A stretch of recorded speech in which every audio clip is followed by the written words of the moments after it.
Broadcast Solutions is a broadcasting network for everyone. SBS offers live telecasts on Channel 59.3, YouTube, or Twitch. We include pre- and post-game interviews with the players. You know, it started in the locker room. All the boys were getting going before the game and stuff, and we kind of found a little click at the beginning of the game, so I think that's what got us going. We also include digital live statistics, play-by-play commentary, team highlight reels, and even more than that. Go online to sportsbroadcastsolutions.com or search Sports Broadcast Solutions on YouTube. SBS, a broadcasting network for everyone. Sports Broadcast Solutions is a broadcasting network for everyone. At SBS, we offer a professional broadcasting experience for the non-professional athlete. Just like the pros, we offer everything for you. Play-by-play commentary. A no-hitter at Kane County Stadium. 15 strikeouts, 1 walk, 1 error, and that's it. Color commentary, highlight reels, recruiting videos, and much, much more. Unlike our competitors, we zoom in on the action and always have a live scoreboard with a live time code. If you're ready to have your next sporting event feel like CBS Sports, then make sure to call Sports Broadcast Solutions today. Our phone number is 330-957-7653, or you can go online to sportsbroadcastsolutions.com. SBS, a broadcasting network for everyone. Missing your child's sporting event just plain stinks. But you don't have to worry about that anymore, thanks to Sports Broadcast Solutions. SBS is a live broadcasting network, as well as covering your on-demand needs, recruiting videos, highlight reels, and much, much more. We can broadcast live to any website, and we also post as much on-demand content as you need. For more information about SBS, check out our website at sportsbroadcastsolutions.com. Sports Broadcast Solutions, a broadcasting network for everyone. Sports Broadcast Solutions is a broadcasting network for everyone. Let SBS broadcast your sporting event. We have experience and can generate excitement and permanent digital memories for your team. Tonight. That time, finally a goal for the Stampede! We have professional videographers using high-definition modern-day cameras, color analysts, and play-by-play announcers with state-of-the-art, classy graphical scoreboards to keep you updated. Plus, we have commercials to advertise your team, club, or sponsor, and us. Plus, we do pregame and postgame interviews. Hi, everybody, and welcome to the postgame show brought to you by Marion Central Catholic. My name's Kyle Smith, but my name doesn't matter. These young ladies matter. It's senior night as the Hurricanes win a battle down the stretch, 48-46. Hi, I'm Carrie Kramer. I swim 50 breast, 50 free, and 100 back. Whatever your sports broadcast needs, we are at sportsbroadcastsolutions.com. Check us out and become part of the digital sporting world. Sports Broadcast Solutions is a broadcasting network for everyone. Instead of spending hundreds or thousands with all these college recruiting sites, let us put together your college highlight reel. For just a fraction of your potential college scholarship and significantly less than these recruiting services, we got this. In addition, we put together highlight reels for teams, including high school, your club team, or travel team. My teammate gave me a great pass, and I just took it. The other team slashed me, took the opportunity, saw where the goalie was weak, and I just shot it there. Solon, O'Connor, and Marsh back on defense, and Marsh gets a blowout. We got a breakaway at 2-0. A shot, and it's goal! So 3-3, the power play was officially over. Whatever your sports broadcast needs, check us out at sportsbroadcastsolutions.com. Check us out and become part of the digital world. Sports Broadcast Solutions is a broadcasting network for everyone. For those of you who would like to broadcast or live stream your event, or maybe make a highlight tape, but would like a sponsor to fund the event, SBS has a myriad of ways to advertise your sponsor during our broadcasts. We have commercials. We have on-air reads by the announcers. Albatross Physical Therapy and Wellness specializes in pain-free. We have graphics, and we have watermarks. Finally, Sports Broadcast Solutions can create a commercial for you or your sponsor. Whatever your sports broadcast needs, we are at sportsbroadcastsolutions.com. Check us out and become part of the digital sporting world. Sports Broadcast Solutions is a broadcasting network for everyone. For those of you that just want raw footage of your sporting event, but no play-by-play or color commentary, you just need us to live stream video from the event over the internet. We will live stream your event on YouTube on our Sports Broadcast Solutions channel. In addition, we also have a dedicated channel on YouTube for live streaming at SBS Livestream. And if you need multiple channels, we can utilize Facebook Livestream and Instagram Live on our channel as well. Options include commercials from your sponsors, professional scoreboard graphics are still available, and of course, yes, pre- and post-game interviews are available as an option if you want. We've been working really hard this whole summer and stuff. Whatever your sports broadcast needs, we are at sportsbroadcastsolutions.com. Check us out and become part of the digital sporting world. Sports Broadcast Solutions is a broadcasting network for everyone. We broadcast sporting events for people of all ages, including adult leagues, high school leagues, and kids. Complete with professional-looking graphics, broadcasters, color analysis, and commercials. We do pre- and post-game interviews with the players. In addition, Sports Broadcast Solutions does highlight films, including college recruiting reels, highlight films you'd see on sports news programs, and just simply highlight films for fun. Sports Broadcast Solutions also provides raw footage and live streams if you'd like. Subscribe to us and listen to our professional talk videos about relevant topics in the pro and college ranks. Whatever your sports broadcast needs, contact us at sportsbroadcastsolutions.com and become part of the digital world.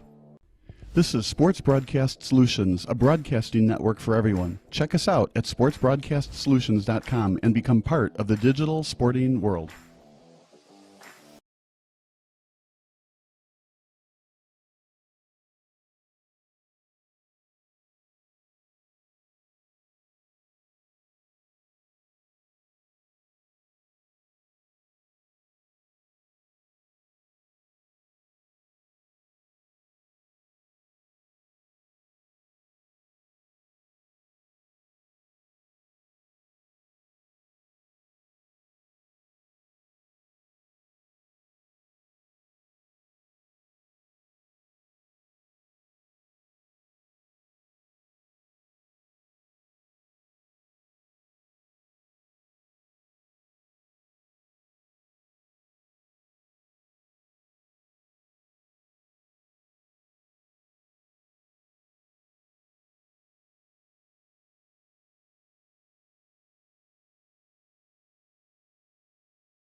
Trying to make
Hi, I'm Greg Schwarzy, your DuPage County Board Member in District 6, where I have lived, worked, and raised my family over the last 24 years. I'm running for re-election to continue the work I've already started on the DuPage County Board. Fighting for families, seniors, the environment, and equality for all. I've devoted my life to public service as a union firefighter and paramedic for over 28 years. I was a Carroll Stream Village trustee for 13 years and county board member since 2020.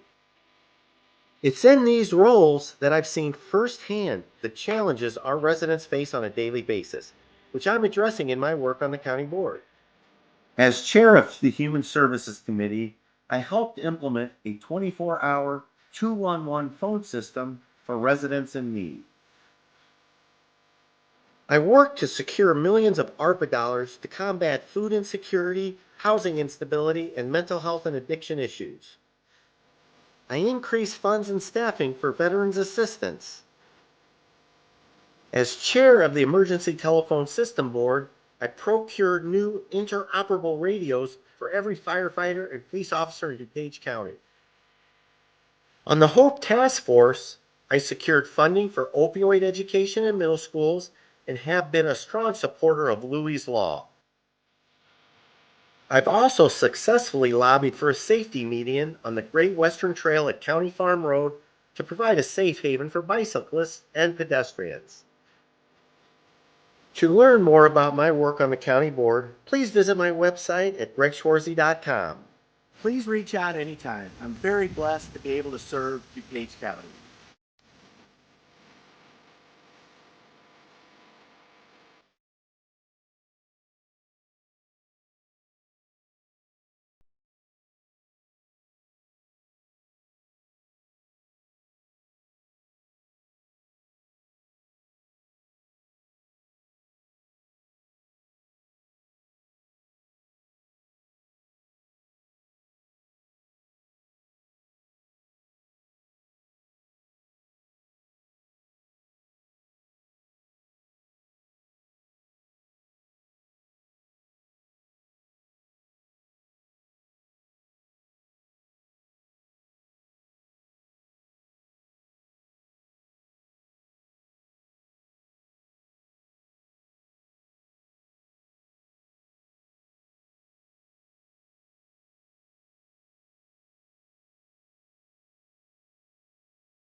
Welcome to the pregame show. I'm here next to head coach Milan Vukovic. I'm Kalia Butler, and this is sponsored by GwegShorzy.com. So this is the first game, week 1. What are the feelings going into today's game?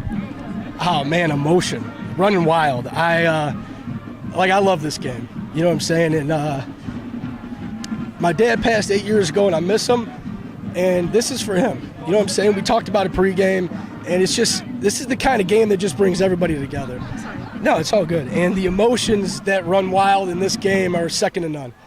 And I'm just excited to get out here. We got all of our friends, our staff members, and it's a family night, staff appreciation night. Like, it's going to be a fun time. We're going to get after it. How has he been sort of a motivation for you to keep going? And this is your 3rd year as head coach. Yes. How has he helped motivate you? I mean, it's crazy because, you know, like it feels like it was a week ago, and then it feels like it was forever ago. So it's just kind of having that memory and understanding that, like, this game is the one that brought us together. So why not put all of it into it for these kids? You know what I'm saying? And just give them the experience that I always had. And just go out there and hit somebody in the mouth. Well, you have the opportunity to do that today. Out of training camp, who sort of stood out to you that can really be a playmaker in today's game? That's a great question. I'll tell you what, having Coach Pat Ryan running the defense, the entire defense has been next level. Throughout our joint practices in the summer, it's been awesome to see that group work. And they're young, too. Like, we've only got 4 to 5 senior starters on the defense and only about 4 on the offense. So the young kids have really, you know, molded this group together with some good senior leadership. So it's been fun to watch. They've been having a great time. They've been competing their butts off. And I just can't wait. I just want to get out there and, like, let's just go. You said before you think this can be a playoff team. What are kind of the steps that you think they have to show starting today to get to playoff level? Well, you got to win week 1. You know, and I feel everyone has an opportunity to make the playoffs. And it's how can you take 3 months of training, all of June, all of July, all of August, and then move it into 60 minutes on the field right now.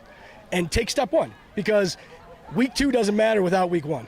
You know what I'm saying? So we just got to go out there, give ourselves a shot, and we're playing against a super competitive, super strong, punch you in the mouth, old school football team. So this is really going to be like a battle of wills, who's got a little bit of a stronger mentality, and like just come out and just have a good time, man, just have fun playing football. What are the keys to today's game that you would like to see as a coach? I would say we got to hold on to the ball. Yeah, I mean, ball security is number 1. Take the ball back on defense because they're going to run the ball and punch you in the mouth. So we got to take every opportunity we can, create turnovers, and then offensively, like I said, hold on to the ball, get some first downs, and make some big plays when we get the chance to. And of course, having fun on top of it. Oh yeah, if you can't have fun playing this game, man, you're in the wrong sport. Awesome. Well, thank you so much. Best of luck today. All right, thank you. Appreciate it. Right back to you guys.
Welcome to the pregame show.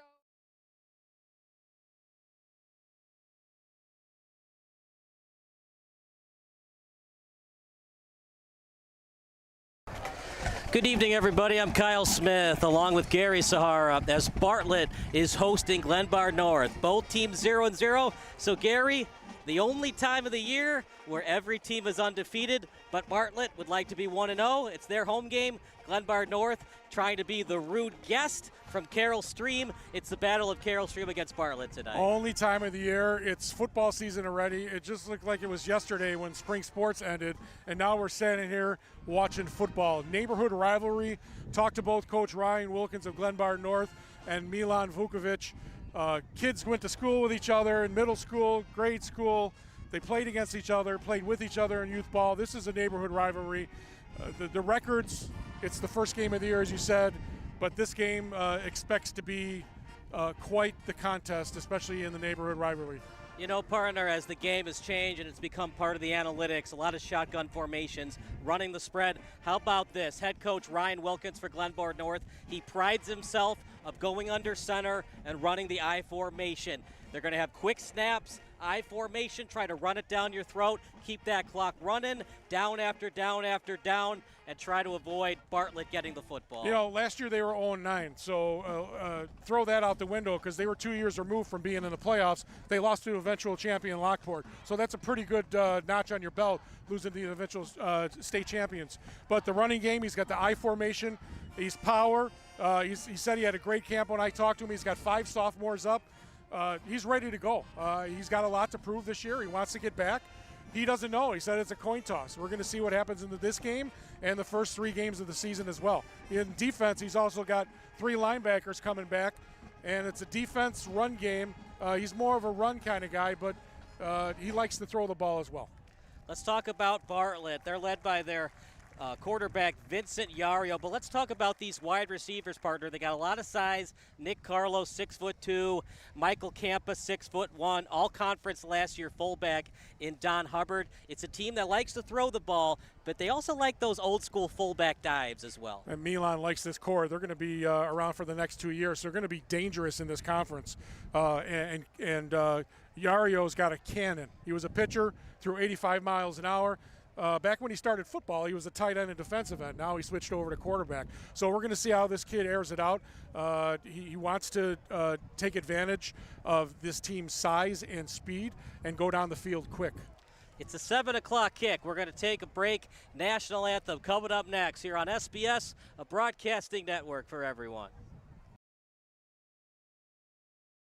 Stop what you're doing. If your SBS broadcast looks blurry on your laptop or desktop, do the following steps. Number 1, click on the wheel icon at the bottom right of your screen. Then click on quality. Click on the highest quality that's available for you. And number 3, wait for your laptop to load and enjoy the broadcast.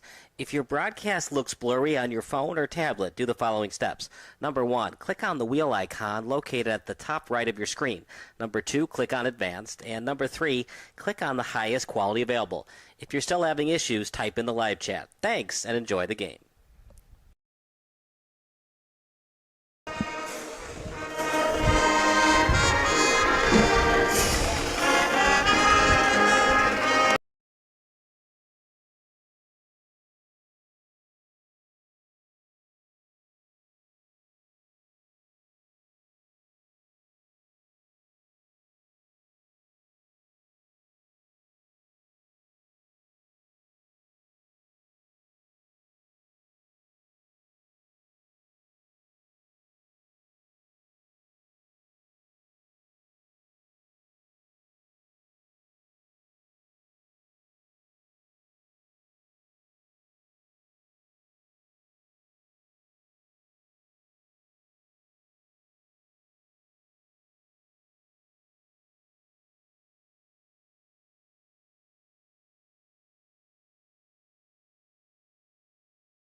Big round of applause for the marching band and their beloved leader, Mr. Eric Holloway. All right, partner, it's about some time for some high school football. 7 o'clock, right on the dot. Bartlett hosting Glenbard North. What's your prediction? This is a Glenbard North team. They were 0-9 last year. Bartlett's at home. They had a pretty good season, 4-5. I think Bartlett takes care of home field tonight and wins 28-21. Well, Glenbard North in the sophomore game, JV game, laid a whooping on the Bartlett team, so I think there's a little payback. Don't know if that rolls over to the varsity game or not, but again, first game of the season, you never know what's going to happen. But again, with this wide receiver core for Bartlett, you got to give the nod to Milan Vukovic and his crew. Also, the quarterback and their defense. Their line is just so big. Glenbard North's just going to have to, I guess, the intangibles of getting some turnovers and causing some problems defensively and maybe some trick plays. We'll see. Here comes the Bartlett Hawks, according to the Notre Dame theme song. Well, I think Notre Dame's going to have a good year. Let's see if Bartlett can go along with that and have a good year as well. If they're going to do that, it's because of their quarterback and Vincent Yario, and connecting with some of his best wide receivers and Tyler Mazier and Michael Campa. They run a 3-4 defense, but they also show a little bit of a 4-3 as well.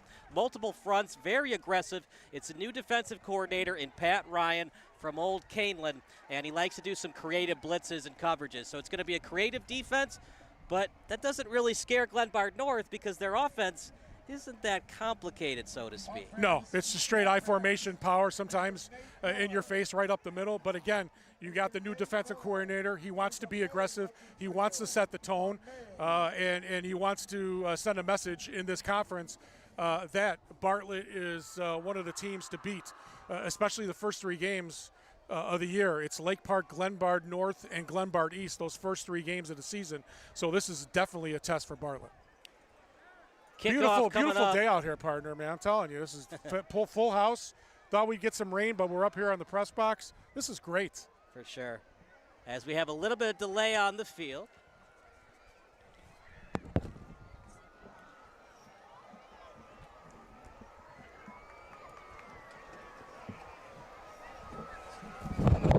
Now, I have an expansive officiating career, and I don't know these guys by name if they do basketball. I do high school and college basketball. They wanted me to do football, but I don't think I want to be the umpire and get my legs cut out. So we're ready to go here. This is a full house. Great night. Cloudy. Great temperature. Not too hot, not too cool. A little breezy. It's going to be a fun night here for high school football in the state of Illinois. Bartlett will kick off. Bartlett will receive the kick. Glenbard North in the white and black to kick. And here we go. High school football has begun. A little bit of a chip kick, no fair catch. We play on.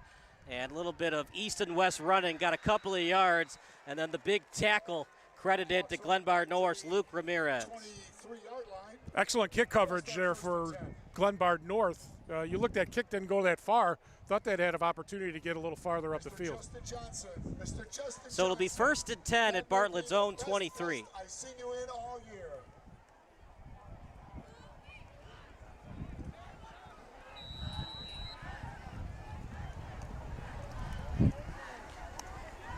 Bartlett's going to run the spread. 1 in the backfield, 3 wide receiver set. 4-3 set here for Glenbard North.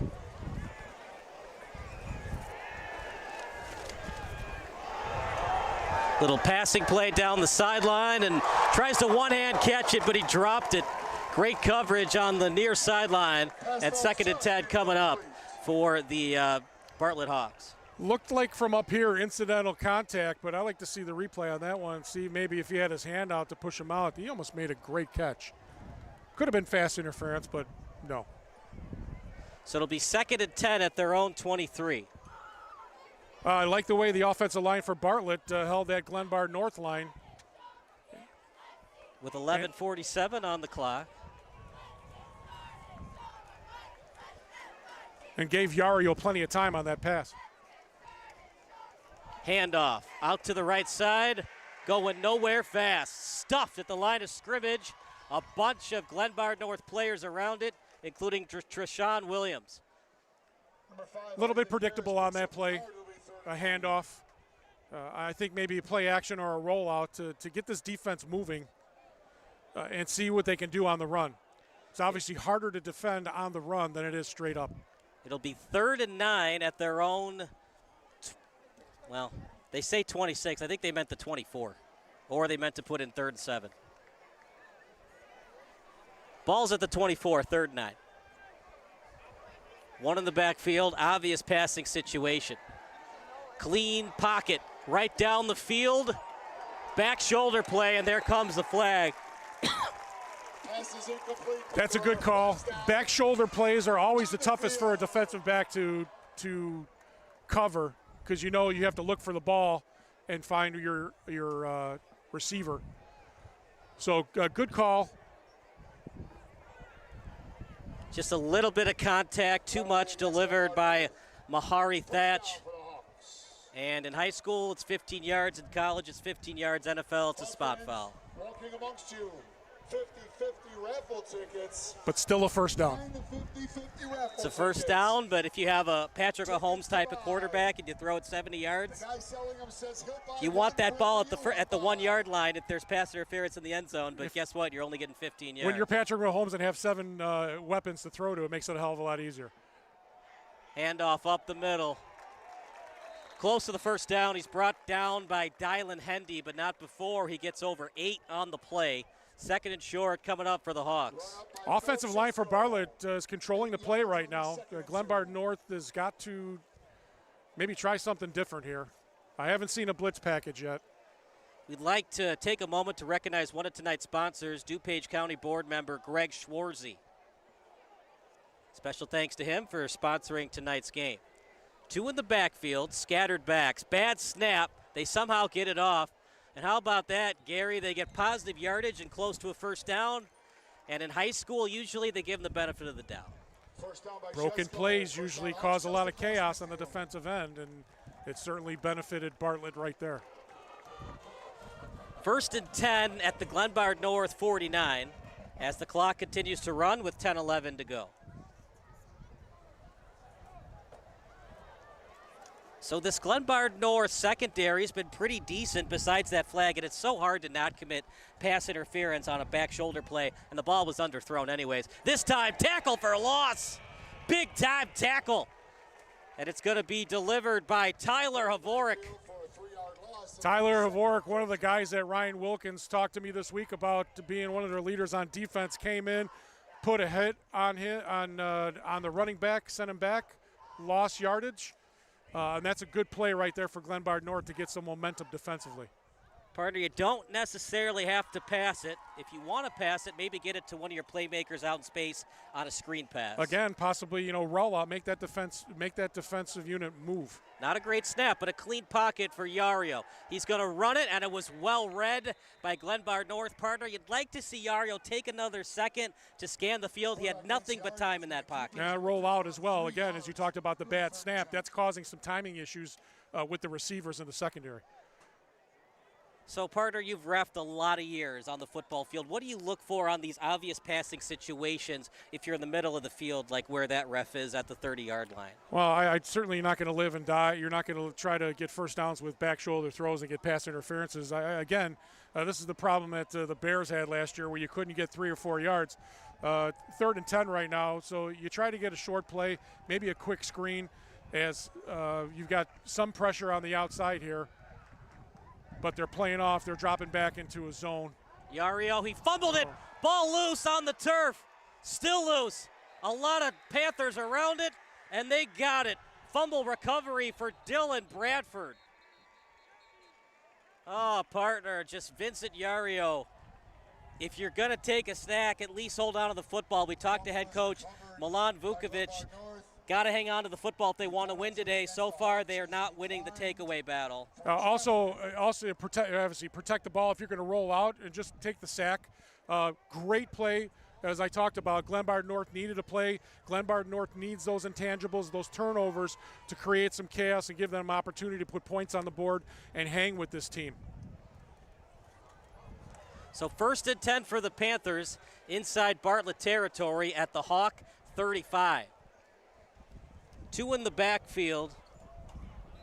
It's their number 1 quarterback, 5'9", Ben Princess. Handoff off I formation, couple of yards. And partner, when you got a small guy like Princess, what are the advantages and the disadvantages of having a small guy taking the snaps? Well, he can get beat up quickly and tired. But being small, he can find those small holes, get through them. And Ryan Wilkins, obviously in his 20th year as the head coach, he loves that old school football, loves the I formation. We're going to see a lot of that tonight. Well, the small quarterbacks, there's still a place for them. Doug Flutie, Kyler Murray, Lamar Jackson, although Lamar's not that small. No. He's a giant compared to me. I'm going to have the Mahomes meter on this broadcast to see how many times you're going to say his name. Handoff off the right side. Well read by the Hawks. This is a defense that Milan Vukovic likes, and this is Pat Ryan's defense now. A lot of pressure, hitting those gaps. He's got some meat. He's got some beef up front. He likes the linebackers. You're going to see a lot of disguised coverages. You're going to see a lot of creativity here from the Bartlett defense. If you're just joining us, Bartlett was driving, but on third down, Yario fumbled it, and here come the Panthers. 4 wide receiver look. Clean snap. Princess looks downfield. And that was behind the wide receiver. He tried to get it to Morris, and if he had gotten it an inch to the right, that would have been picked off. Yeah, severely underthrown on that one. And he had some time, so I think he needs to hold on to that ball a little bit more. Right now, again, maybe roll out and run. There's a lot of open land out there for these quarterbacks to roll out and get some extra yardage, create some chaos for the defense, and now it's 4th down, and they're going to have to kick it away. So right now, both offenses struggling. You got to give a nod to the defenses on both sides right now. Try to get it inside the 20. Obviously, you'd love to get it inside the 10. Pretty good snap, and they're going to go for it, and I disagree, but is it a horse collar? They're going to say it's clean. Well, that was close to a horse collar. I am not familiar with the high school football rules. Is horse collar illegal in Illinois? I don't. For a horse collar, it's automatic first down. Oh, okay. Interesting. But you're a ref. You've been reffing a long time. Well, was it horse collar or was it clean? I don't do football. So, okay. But the thing is that I don't know if high school has the horse collar rule. So they do. Okay. Yeah. We see a replay on that one. I missed the replay, but.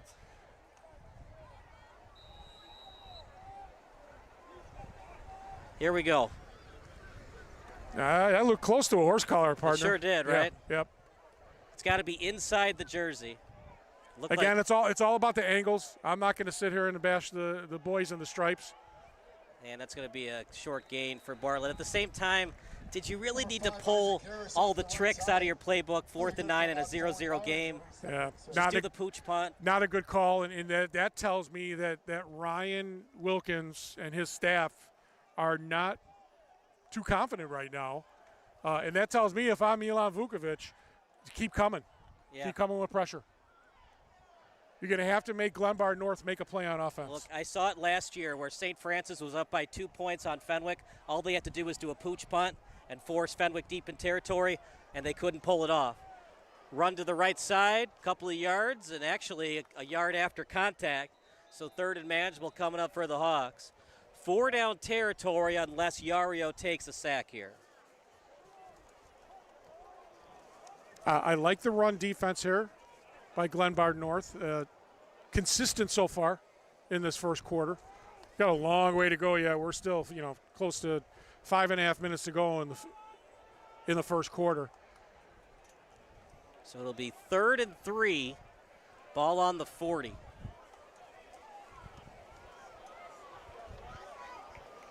I got 2-back set here. Most likely going to be a running play. And false start coming up. Before the play, there's a flag down on the field. Partner, you practice it in training camp, and sometimes maybe your quarterback gets a little bit cute with the snap count, and your center and your right guard and your left guard aren't exactly in tune with what the quarterback's trying to do. And that's, as a quarterback and the leader in the huddle, that's what you got to say. If you see something on the defensive end, have a code word, have something to say at the line of scrimmage so you can maybe quick snap that so everybody knows what's going on instead of false start. Maybe he saw something and he wanted to get that play off right away. This changes it tremendously from 3rd and 3 to 3rd and 8 now. 3rd and 8 at their own 35. Got to get at least 5 yards to consider going for it. Showing blitz is Glenbard North, and they sag off. Here comes the blitz. Well read by Bartlett. Thrown out to the sideline and gets a couple of yards. Out to greet him on the tackle is Havork. Well, they got the manageable gain they wanted. I like that call. I really do. You're not forcing anything down the field, possibly getting intercepted, taking a sack, quick step drop, and out there and got 5 yards. again, so he got those. He got that yardage back. It would have been a first down. So. Yeah, if you didn't have the false start, would have had the first. 4th and 6 at their own 37. We think it's going to be a punt, and it indeed will be. Pretty good one. Decent hang time. And caught inside his own 28. Good job avoiding the block from behind and gets past midfield, close to the 48. So the return was decent. 1st and 10 at the Bartlett 48. Excellent return. Just short of the 50-yard line, we're going to start 1st and 10. And they're going to So far, you got to give the nod to Glenbard North as far as field position. Their defense is holding Bartlett's vaunted wide receiver core down right now, and it has to do with that front four for Glenbard North. So he did not get the friendly spot. Usually at the high school level, they give him an extra yard or two, but this time he got You're right the in expert. midfield. This is, I'm going to say it right here for everybody who's listening. I mean, I'm the rookie right here. This is my first game doing color, but love to see it. Flag on the play. Usually when the flag is called right away, when it's snapped, it's usually on the offense. So we got an injured player on the field as well. Injured player will wait for the flag. The PT staff comes out for the Hawks. We'll take a break. You're watching SBS, a broadcasting network for everyone. So we mute.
Back here, Bartlett High School.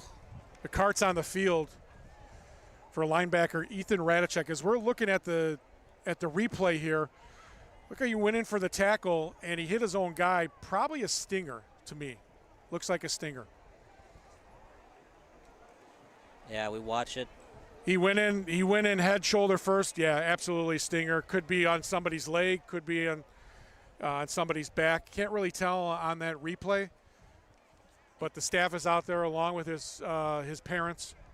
Yeah, if you look really, really close, it looks like he hits the elbow first.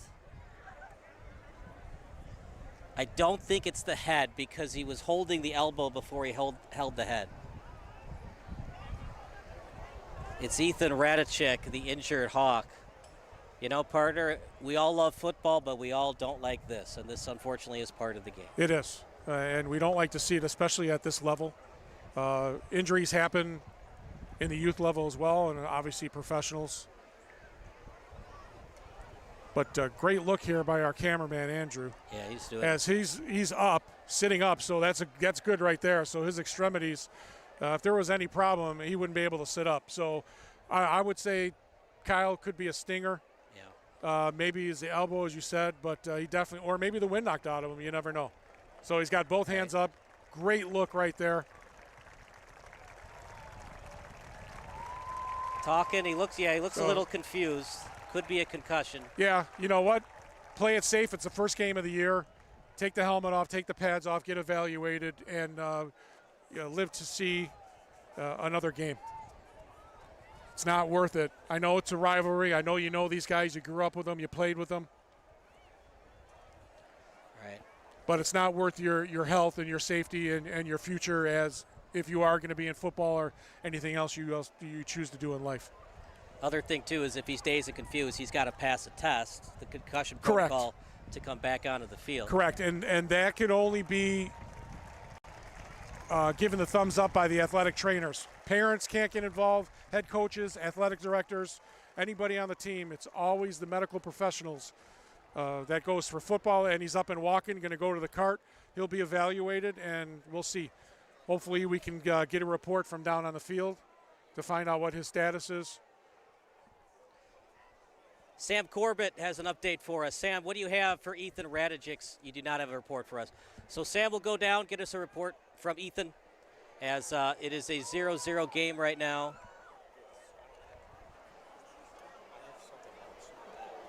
Okay.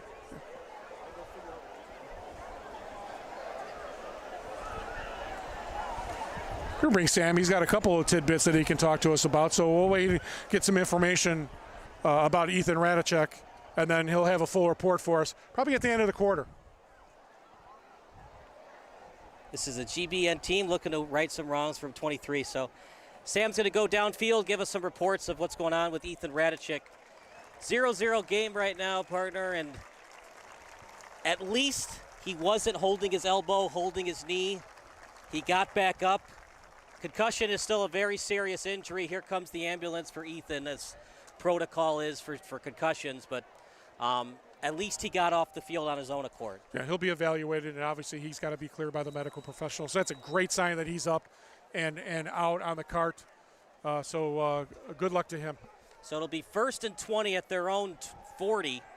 Screen pass, and Bartlett did not read it well. Nothing but turf in front of him. Stunnerstedt move. Inside territory. Stiff arm and a beauty. Inside the 25. The screen pass goes a long way for the Panthers. 20-yard line. First down, Glenbard North. Great call by Glenbard North. See, I told you, partner, you hold that ball, let that defense come, especially Bartlett with the blitzing defense and the pressure that they have. Great call. Bartlett was not expecting that, as 22 took it all the way down to the 20-yard line, 21-yard line. Great screen pass from Princess out to Gatsis. 1st and 10 at the 21. Is my math good? Was that a 40-yard gain?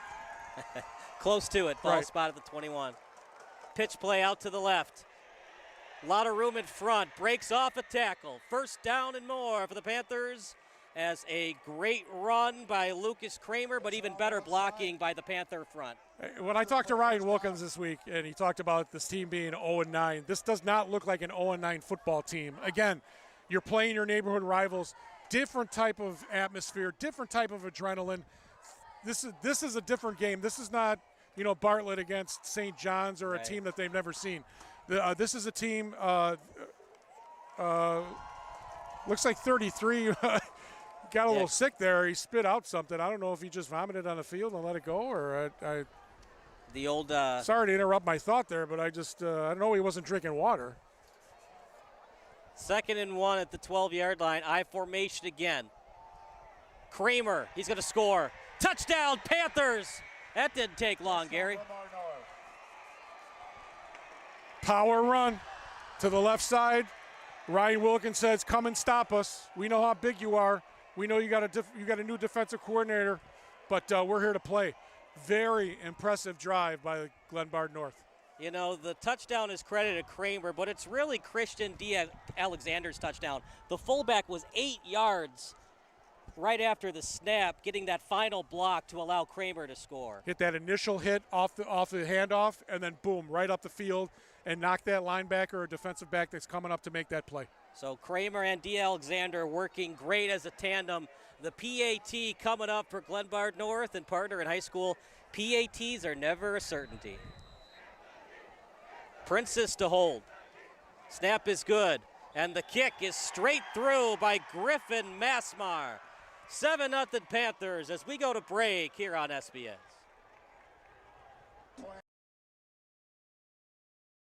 Stop what you're doing. If your SBS broadcast looks blurry on your laptop or desktop, do the following steps. Number 1, click on the wheel icon at the bottom right of your screen. Then click on quality. Click on the highest quality that's available for you. And number 3, wait for your laptop to load and enjoy the broadcast. If your broadcast looks blurry on your phone or tablet, do the following steps. Number 1, click on the wheel icon located at the top right of your screen. Number 2, click on advanced. And number 3, click on the highest quality available. If you're still having issues, type in the live chat. Thanks and enjoy the game. 7-0 Panthers as we have a report from our reporter Sam Corbett. Sam, what do you have for us? Yeah, first let's start off with the injury to Radicek. We saw him being taken in for scans. They're loading him into an ambulance. They're going to be taking him to a local hospital. Family obviously a bit shaken up. They're going to be going with him on the trip, but it was seeing him having conversation in full sentences with one of his coaches as he was on the cart. So that's obviously good signs, but won't know the full story until scans come back later tonight. But focusing on this GBN team, already up 7-0. This is a team that got shut out 3 times in 2023. So they're looking to go all at this Bartlett team and right at their two-way star, Donald Hubbard. Extra hits, exchanging some pushing and shoving, some words being said. So look for that. It's been a lot of the fellow two-way guy from GBN, Dylan Hendy, doing a lot of it. So 2 of them could be fighting on both sides of the ball throughout the game. It's fun watching an old-school running attack with fullback dives and the fullback helping out your running back. Exactly, especially when 2 of the best stars on tonight's field are the fullback and the linebacker for their respective squads, going head-to-head like that probably every single play. All right, Sam, thank you so much as we bring Gary Sahara back into the broadcast. 7-0 lead. Sam goes back down to the sideline for us as Glenbard North trying to do good things like they did on offense, and they've looked pretty good, partner. Technically, they forced a fumble, though Vincent Yario did that mostly on his own, and then they score off that big screen pass couple plays later, a couple nice running plays. They make it 7-0. And not the start that the home team, the Bartlett Hawks, wanted. No, got a little bit of a momentum with that pass interference call, but they could not sustain it. And the nod right now for this first quarter goes to Glenbard North. 2 in the backfield. And they run it to the other halfback. Gets a couple of yards. Partner, those tackles are a lot harder than they look in the open field like that, because if you don't get low enough, running back, if he's been working out, those bicep curls, he stiff arms you and then gets to the sideline, and then he's off to the races for the touchdown. Head coach Ryan Wilkins, as while we alluding all game, as we talked to him this week, had a great camp with the kids, motivated, and this is certainly a great game to start your season, a neighborhood rivalry game. The Panthers and the Hawks, and right now Glenbard North on the field and in the stands are dominating. Handoff. Couple of nice moves, and that'll be a first down and more. Pulling some defenders with them. Past midfield, old school running, a quarterback's best friend. And there's that offensive line for Bartlett, controlling the line of scrimmage, finally getting some holes. He gets past that first line, boom, past the linebackers, and he gets himself a nice game. Tonight's game is made possible by Greg Schwarzy, DuPage County board member, who wants to continue to invest in the future of our youth. Go to his website at gregschwarzy.com. We've got it right on the score banner for you as well. 1st and 10 at the 44, 2 in the backfield, 1 in motion. Handoff. And gets off a defender, but still going to be a tackle for loss. They'll spot it at either the 45 or the 46.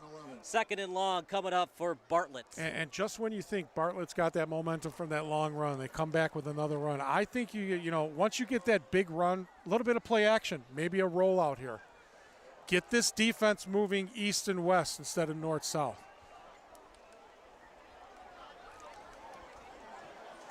God, what a beautiful night. If our cameraman Andrew would be able to turn the camera around and see the sunset, this is beautiful right up here at the top of the press box. Great night for football in the state of Illinois, Friday night. Rolling out to the right is Yario. He's got a man, but he was late. And it was almost picked off by that Glenbard North secondary. 3rd and long, partner. You want to get the first down, but you cannot afford a pick 6 or either. How about a screen? Glenbard North did it.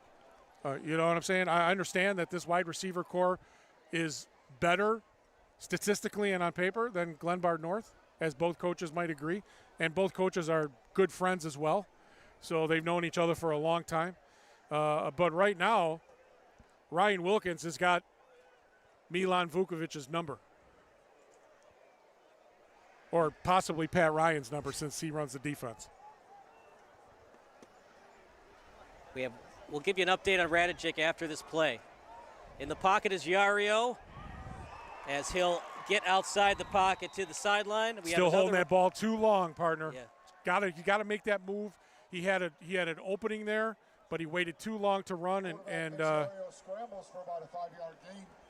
Update on Radicic. He was knocked out for about a minute. He's wearing a new Axiom helmet, $400 each. It's a new Bartlett High School investment, extra padding and computer chips inside to give readings to the athletic training staff. Thank you so much from our reporter, Sam Corbett, for that report.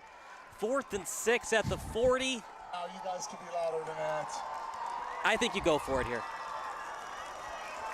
I think so too, because I believe if you pump the ball away and give Glenbard North the ball back, Glenbard North has a ton of confidence here. Got to get at least 6 yards or a flag. I see. I'm reading blitz here from Glenbard North. Clean pocket for Yario. Looks downfield. And both receivers were not ready for the ball. Lack of communication maybe between the quarterback and his wide receiver. Miscommunication on the receiver end as well, as I think they ran the wrong route. And you had 3 receivers in the same area. You can't do that. You just I don't agree with that. There has not been any crossing patterns that I've seen from Bartlett, especially with this speedy wide receiver core. Now they turn the ball over, and I tell you something, Glenbard North comes down and gets a score here, any type of score before the end of this quarter. The advantage, big time, is going to go to the Glenbard North Panthers. Ball at the 40.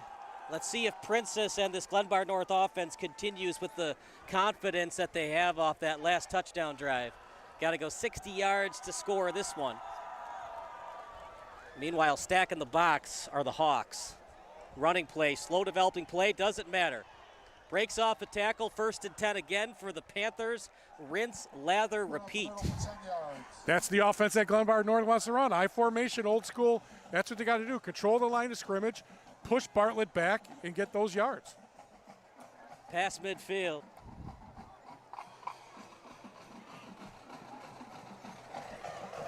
That ball going to be placed at the 49. You were talking about earlier, Gary. You're right. Beautiful night for football. A little bit hot, though, for those players with the helmets on. Well, no, it was hot for us walking up these stairs. I'm glad I lost my 60 pounds where I was able to carry all your equipment for you up the stairs, you know. I didn't know the color man was supposed to be bringing up equipment. Fumble. Princess lost it. Did he get it back? I think he did. You know, partner, it happens at the. We need to hire staff to handle us. We need to get our own ride. We'd have to have concierge service. Right, valet parking. Exactly. Did I handle your valet parking for you? I took care of it. You did. Yeah, I did. Yeah. I got your back, Kyle. I got your back. You know, partner, it happens at the professional level. Rex Grossman fumbled 2 snaps in the Super Bowl. Oh my God, it can you're happen going in the way NFL. back. It can certainly happen at the high school level. Okay. Bring up the last quarterback to take the Bears to the Super Bowl right there, Rex Grossman. Will Caleb Williams change the path of this franchise? Well, we'll see. We're going to see. That does it for the quarter. It's 7-0 Panthers. We'll take a break here on SBS, the broadcasting network for everyone.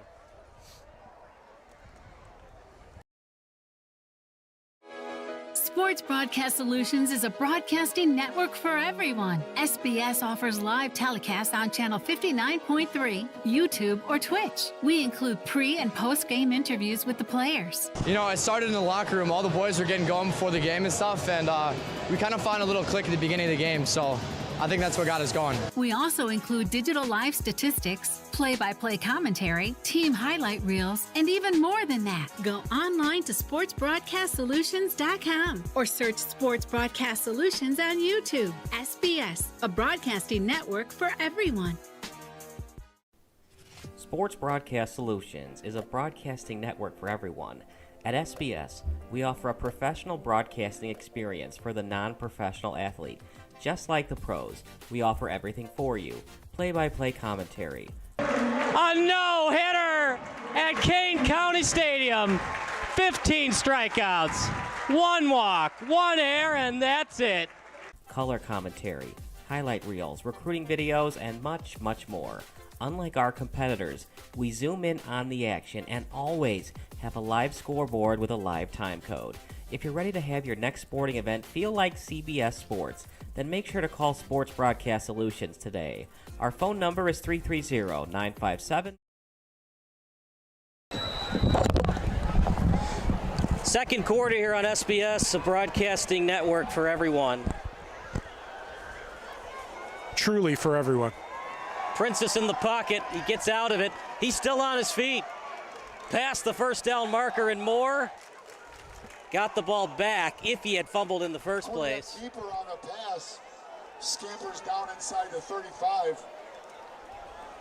And this Glenbard North team, they keep running down the field and powering through on these runs. And a quarterback sneak, it looked like Princess was going to get sacked, and then the little guy with that agility and able to find a hole and ran past it for the first down. As talking with Milan Vukovic this week about Pat Ryan being the new defensive coordinator, I am surprised at the way this defense is playing right now. Glenbard North is handling the line of scrimmage.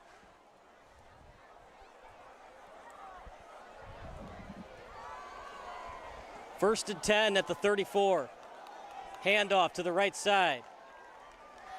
And good gain that time by Donato Gatsis. Tackle play by number 4, Danny Jasso.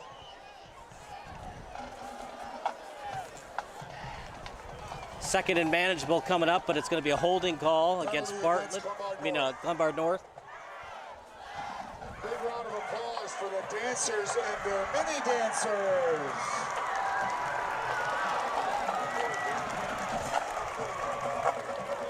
You know, Kyle, as I look at the stands here, the Bartlett stands below us are filled. You see the student section, but the student section for Glenbard North, quite impressive. That entire area filled and loud. Coach Nate Miller, we have a phone call from McKay. First and 17, ball at the Bartlett 41. Love this atmosphere. It's a fun place. You got the forest right behind the football field. Can you see the forest through the trees, Kyle? High formation again. If it ain't broke, don't fix it. Fumble. It happens, partner. You get overconfident as a quarterback, and especially if you've taken a lot of shotgun and Pop Warner, and then you go to the high school level and they have you do some under center. It takes time to get into that rhythm between yourself and the center. Guys, that's on the quarterback right there. A little bit too quick, a little tappy feet. Pulled that snap out too quick. Dropped the ball, caused him to lose some yardage. And now, if I'm Coach Ryan for the Bartlett Hawks, I'm coming with a blitz. Got to try something. Got to change something up here. Even in the shotgun, got to bring some pressure. He has yet to throw the ball down the field consistently. Second and 17, one in the backfield. And a slow developing play, gets off a tackle near the first down. Stiff arm action, still on his feet. He either got it or he's a half yard short. What a run that time by Donato Gatsis. I called the blitz, but 22 missed the tackle. I'm sorry, I called the blitz, but they missed the tackle. And then obviously that ruins your chance to get a loss on the blitz. You got to make that tackle in the backfield. A lot easier to be an armchair linebacker than a regular linebacker, right? I mean, you're right there. You got to make the tackle. That's what you're there for. I guess it's like in basketball, free throws and layups. Always comes down to that. It always comes down to who's going to make that big tackle, who can tackle in the. It's easy to tackle when you have all your homeboys around you, but when you're in the open field, you know what I mean? So. You're watching an NFL game and you get mad when Lance Briggs can't make that open field tackle on Darren Sproles. Well, let's see you try to do it. Ain't so easy, is it? If I'm getting paid $50 million a year, I'm going to tell you better tackle, better tackle a truck. Timeout called by Bartlett. We're going to take a timeout as well. You're watching SBS.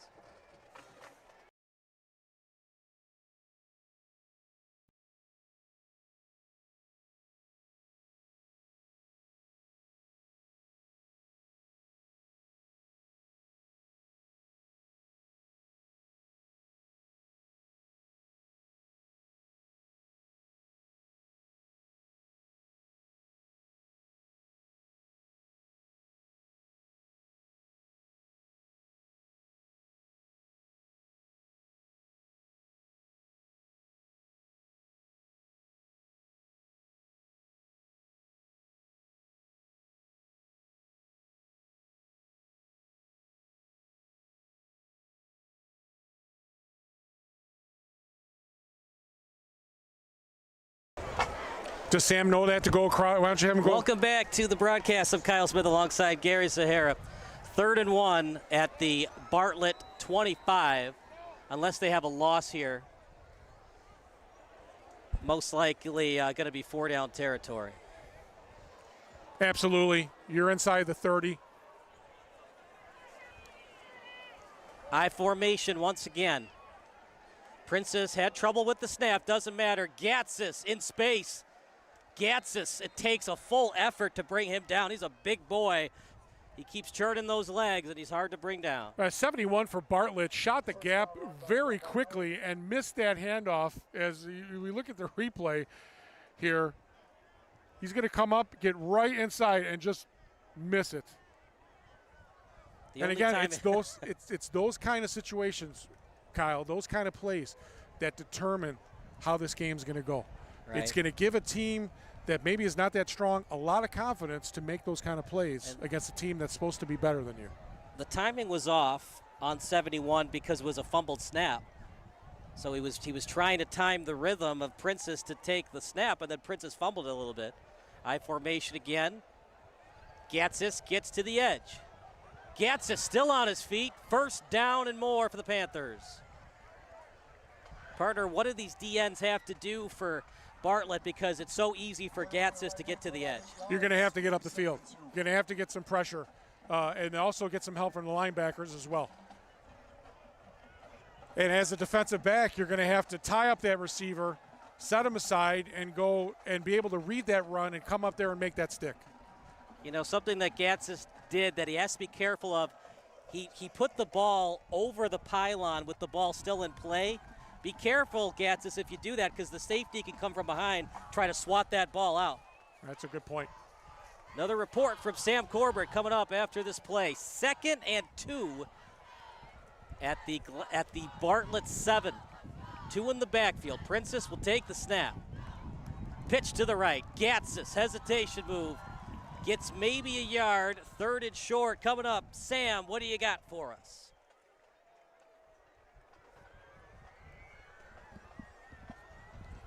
Yep, thanks, Kyle. Listen, that last time out that Bartlett had to call, he saw the frustration from Coach Ryan, the Bartlett defensive coordinator. Had to emphasize to all 11 of his guys to keep finishing the play. He's not happy with the amount of broken tackles that the Glenbard rushing staff is able to get away from as we approach the halftime. But we also saw a couple of Bartlett defenders still being out there on the field despite dealing with cramps. Had to talk with some ATs during the timeout, get stretched out, pounding plenty of fluids as well. Thanks so much, Sam. You see, we talked about tackles. I know Coach Ryan not happy about that. This is a big play right here. 3rd and 1. Slow developing play. Doesn't matter. Touchdown, Panthers. Donato Gatsis, if this game continues. Got a flag down. But there is a flag on the field. Could be a hold against Glenbard North. Glenbard, but there is a flag down the field. Did not see any pull of the face mask. Let's watch it again. Yep, it's definitely a hold, as it's most likely going to be called on Glenbard North's lineman Chase Mora. He took the defender, grabbed a hold of the jersey, and threw him to the turf. If this was Blitz the League, that's okay. Not so much in IHSA varsity football. And it's not when the flag is thrown, it's when the official sees that infraction. So you can throw that flag. He was in the end zone already.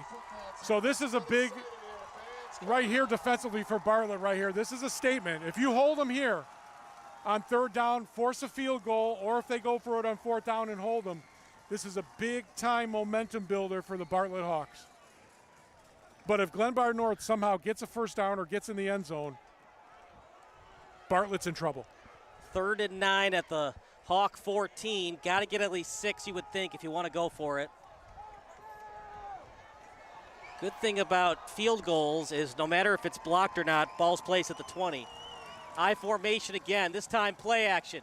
Princess looks to the end zone, picked up, oh, he dropped it. And actually, partner,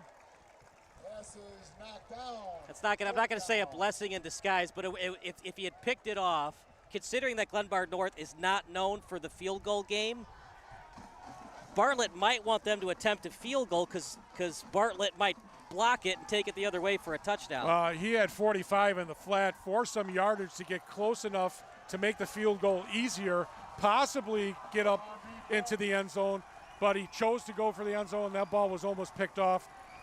Good defensive stand here, forcing a field goal by the Bartlett Hawks. Don't be surprised if this is blocked and taken the other way for a touchdown. Well, you're Mr. Negative today, aren't you?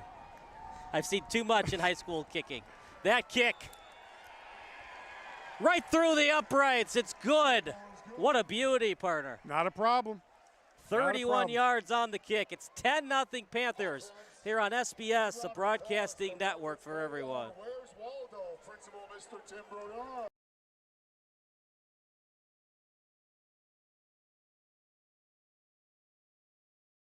Stop what you're doing. If your SBS broadcast looks blurry on your laptop or desktop, do the following steps. Number 1, click on the wheel icon at the bottom right of your screen. Then click on quality. Click on the highest quality that's available for you. And number 3, wait for your laptop to load and enjoy the broadcast. If your broadcast looks blurry on your phone or tablet, do the following steps. Number 1, click on the wheel icon located at the top right of your screen. Number 2, click on advanced. And number 3, click on the highest quality. We'll put that up on the kickoff coming up. Glenbard North as they're up 10-0 on Bartlett. What a beautiful kick that was by Griffin Massmar. You know, right down the middle, no doubt about it. And Ryan Watkins, he allowed his special teams team to come right out right away. Did not second guess the decision. That field goal could have been good from 40 yards. It could have, yeah. Glenbard North has all the momentum here. And it's a pretty decent one. Returned past the 40. Gets near midfield as he got past the 45.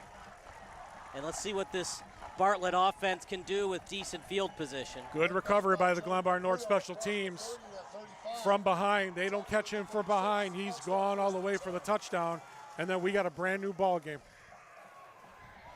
Well, I mean, this Bartlett offense, they were driving, and ever since that fumble by Yario, they look a little out of sync. Absolutely. This is a big series for Yario and company.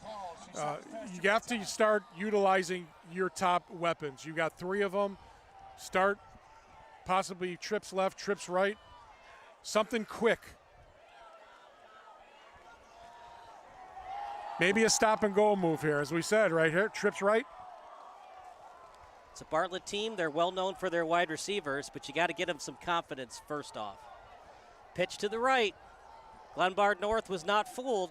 Partner, if you're going to do those slow developing plays, you got to have confidence, not just in your right tackle, but your left tackle to get around on the swing. Glenbard North sniffing the run game out. And Glenbard North saying to Coach Vukovic, we're going to make you throw the ball. We don't think you can. We think the quarterback's shaky right now, so we're going to stack the box, and we're going to make you throw the ball. Again, they might backfire on them with the skills that this Bartlett team has. Well, until you get beat, make them prove it to you. Absolutely. And we've seen where Yario is not exactly communicating well with his wide receiver at times. In between those huddles, we've seen some throws over the heads. Clean pocket for Yario. Bad pass, picked off. And if not for that tackle from behind, that would have been a pick 6. It's picked off by Sterling Williams. Yario, not the start he wants, a fumble and now a pick. I don't seem to think that receiver was ready for the ball, wasn't even looking, or Yario just threw it to an area. Over the head. Intended receiver. Again, too many routes, Kyle, in traffic. There's not a lot of space for Yario to work his magic and utilize the talent that this wide receiver core has. Tell you what, Glenbard North scores here, especially a touchdown. Could be over. Bartlett Hawks are in a huge hole. Huge. Well, the other thing is, too, you wonder about Yario's confidence level. A fumble and now a pick, and the pick was on him. It was just a high ball. Mezier was there. If he completes it at his chest, it's a 5-yard completion. If it's over the head with a couple of linebackers and a safety around him, it's going to be a pick. Meanwhile, one in motion for the Panthers, as that was Morris.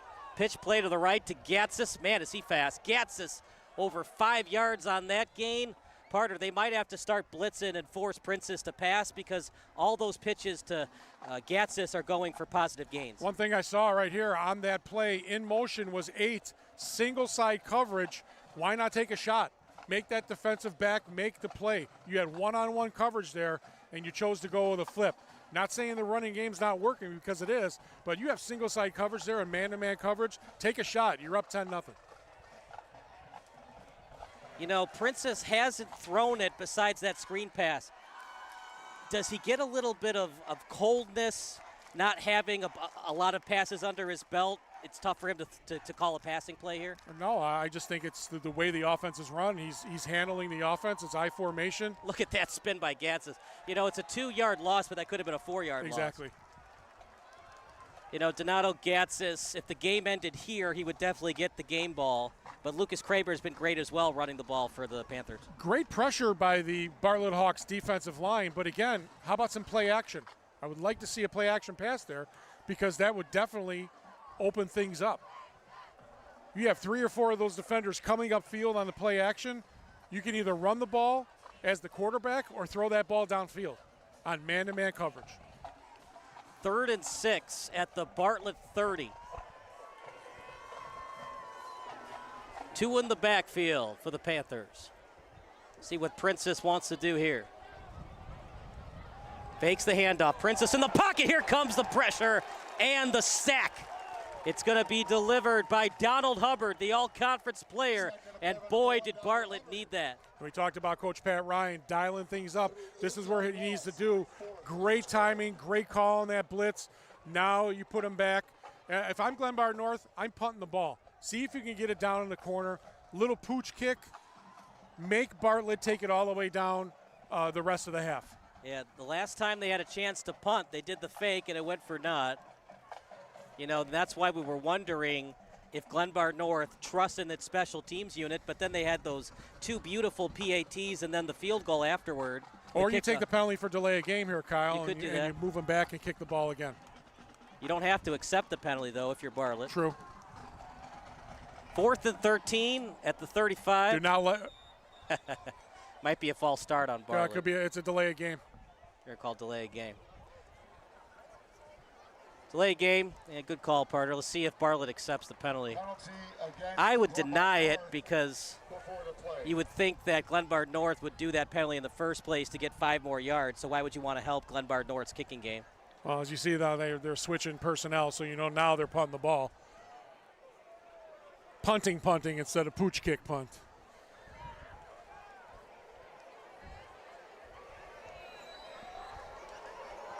You know, besides that fake punt that Glenbard North did, Bartlett really hasn't done much offensively. They had the positive field position after the fake punt, but other than that, it's time for Yario to get things done for this Bartlett offense. That kick, as it finds its way out of bounds near the 15.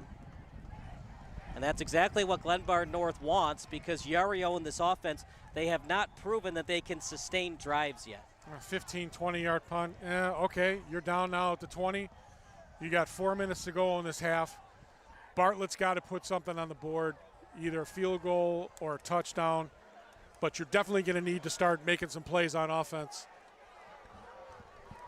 Because Yario needs some confidence, as you talked about. Fumbled snaps. He only got help on 1 pass on a back shoulder throw for pass interference, and then at the interception.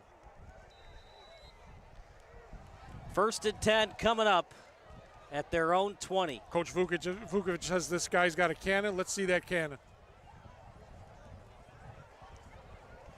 Handoff off the right side. Couple of yards for Bartlett. Remember, clock stops briefly on a first down. Hawks have 2 timeouts remaining. But if you want to save those timeouts, you could consider spiking the ball or at least going with a no-huddle offense to preserve those timeouts. And if you're Glenbard North, you probably want to get the ball back because you'd love to score again, especially a touchdown, to maybe put this game away. Interesting, not a lot of assertiveness here. I think you want to get a first down to give Yario some confidence before you start going no huddle. True, but you got this clock running. We're approaching 3 minutes. Handoff, breaks off one. And close to the first down marker. And that's what a good running back can do. Sometimes you're not going to have a great hole. Got to find a way to do something with little. Check that 5. It'll be 3rd and a short 1. We'd like to take them. You got 3rd and 1 here. You know they're going to run the ball. So how about a play action? Because the defense is definitely playing run here.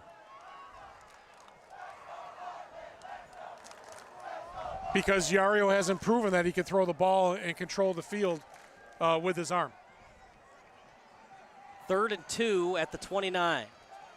Handoff. First down, but he was flipped Got a flag over. down as well. Flag on the play, might be a hold against Bartlett. First down run. First down Hawks. False start. Surprised they didn't blow it dead right away. Or illegal procedure. Either way, 5-yard loss. You know, partner, you're inside your own 40, but if they don't get the first down on this 3rd and 7 play, you'd have to consider going for it, or at least maybe doing a hard count to try to draw Glenbard North offside. Glenbard North very disciplined so They far. are. I don't think that's going to work for them. I think they're sitting back and saying, well, you can't beat us with your arm. You're not scaring us right now, and we're going to play the run. So Glenbard North basically is filling the box and making Yario throw the ball down the field. 3rd and 10 at the 29. They changed their mind back to false start like we originally thought, so they're going to re-spot it at the 24. Again, at the beginning of the show when we talk about this team, Glenbard North being an 0-9 last year, throw that out the window. This is a brand new year, brand new team. This neighborhood rivalry, it's a different atmosphere, it's a different animal. Clock runs now with 2:26 left. 1 in the backfield. Actually, it's now 2, as it will be a 3 wide receiver set. Here comes Glenbard North with pressure. Handoff to the right side. And starting the hit and finishing it for Glenbard North was Sterling Williams. And he will get the first down, as Williams could not bring him down on the initial hit.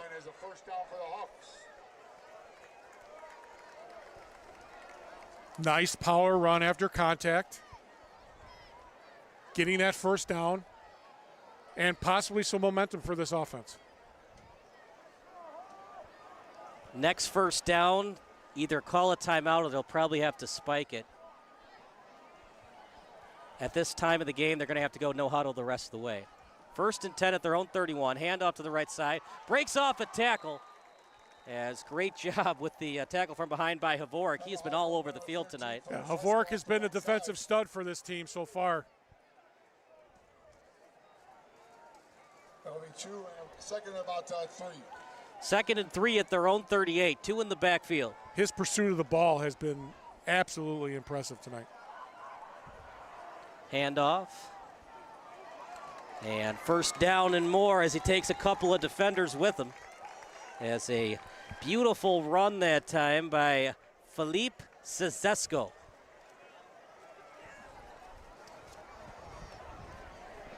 Ball placed past the 45 at the 46. And Parter, I don't know why Bartlett does not have a sense of urgency right now. Absolutely. Was just going to say that. Don't know what they're doing here. You got man coverage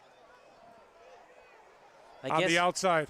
Yeah, I guess you don't want Glenbard North to get the ball back. Rolling out to his left, then sets his feet, looks downfield, tight coverage.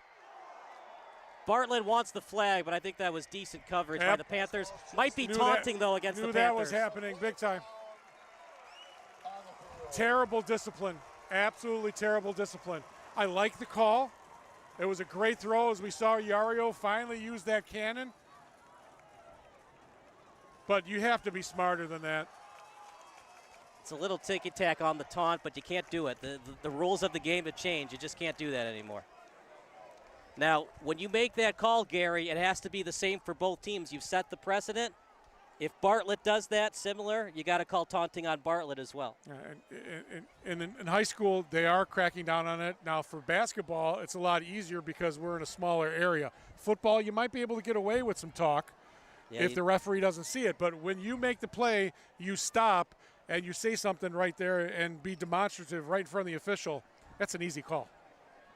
Just such an unnecessary play because that would have stopped the clock and it would have made it third down, meaning it's an automatic timeout. You don't have to burn a timeout to stop the clock, and you'd probably get the ball back. As good as your defense has been, you probably would have stopped them on a 3rd and 10. Oh, they're taking the flag away. Interesting. So they changed their mind, and it will not be a taunting call after all. I don't understand this call. That call was by the back judge, but the crew met and changed and overruled the call because Ryan Wilkins and his staff complained heavily. Don't know what was said there. Certainly like to find out. Yeah, we got Sam on the field to find out. It's a big no call. In basketball, we don't take technicals back. Correct. 2nd and 10 at their own 46. Running play, I don't understand that call. Nope. You would think they want to call a timeout here, and they will. Timeout called by the Hawks. We'll take a timeout as well. You're watching SBS, the broadcasting network for everyone.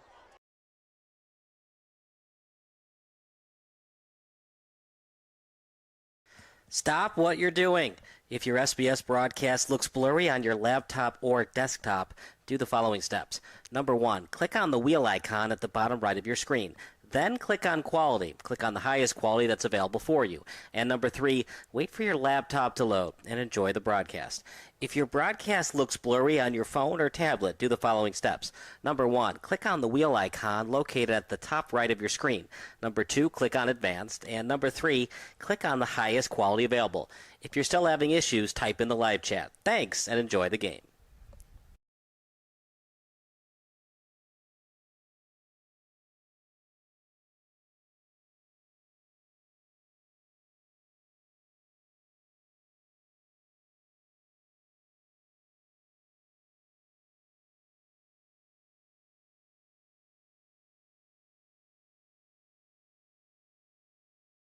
To resume, let's give a big round of applause for the mini dancers. 3rd and 7 for Bartlett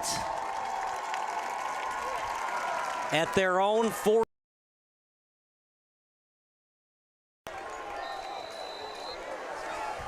They're going to spot it now at the 49. Again, single coverage on the far side. That penalty takeaway was a complete momentum killer. Now Glenbard North calling timeout. He didn't like what he saw. Yep. Glenbard North did not like what they saw. They'll call a timeout. We'll stick with the action. 3rd and 7 at their own 49. I can understand you would call the timeout there, but at the same time, you would think that Watkins would want to preserve all 3 in case Bartlett decided to pass the ball, have an incompletion, which would give Glenbard North an automatic timeout, right? And then you don't have to call a timeout to stop the clock. Bartlett would theoretically have to punt to you, and you have 3 timeouts left, plus clock stops on a 1st down. And Glenbard North's getting the ball in the second half. Now you only have 2 timeouts. It's not a huge decision. I just was a little bit interested. But it also gives Bartlett a chance to stack up some plays, especially if they have a quick completion where they can run to the line and get those plays off in time and possibly get off a field goal and get on the board.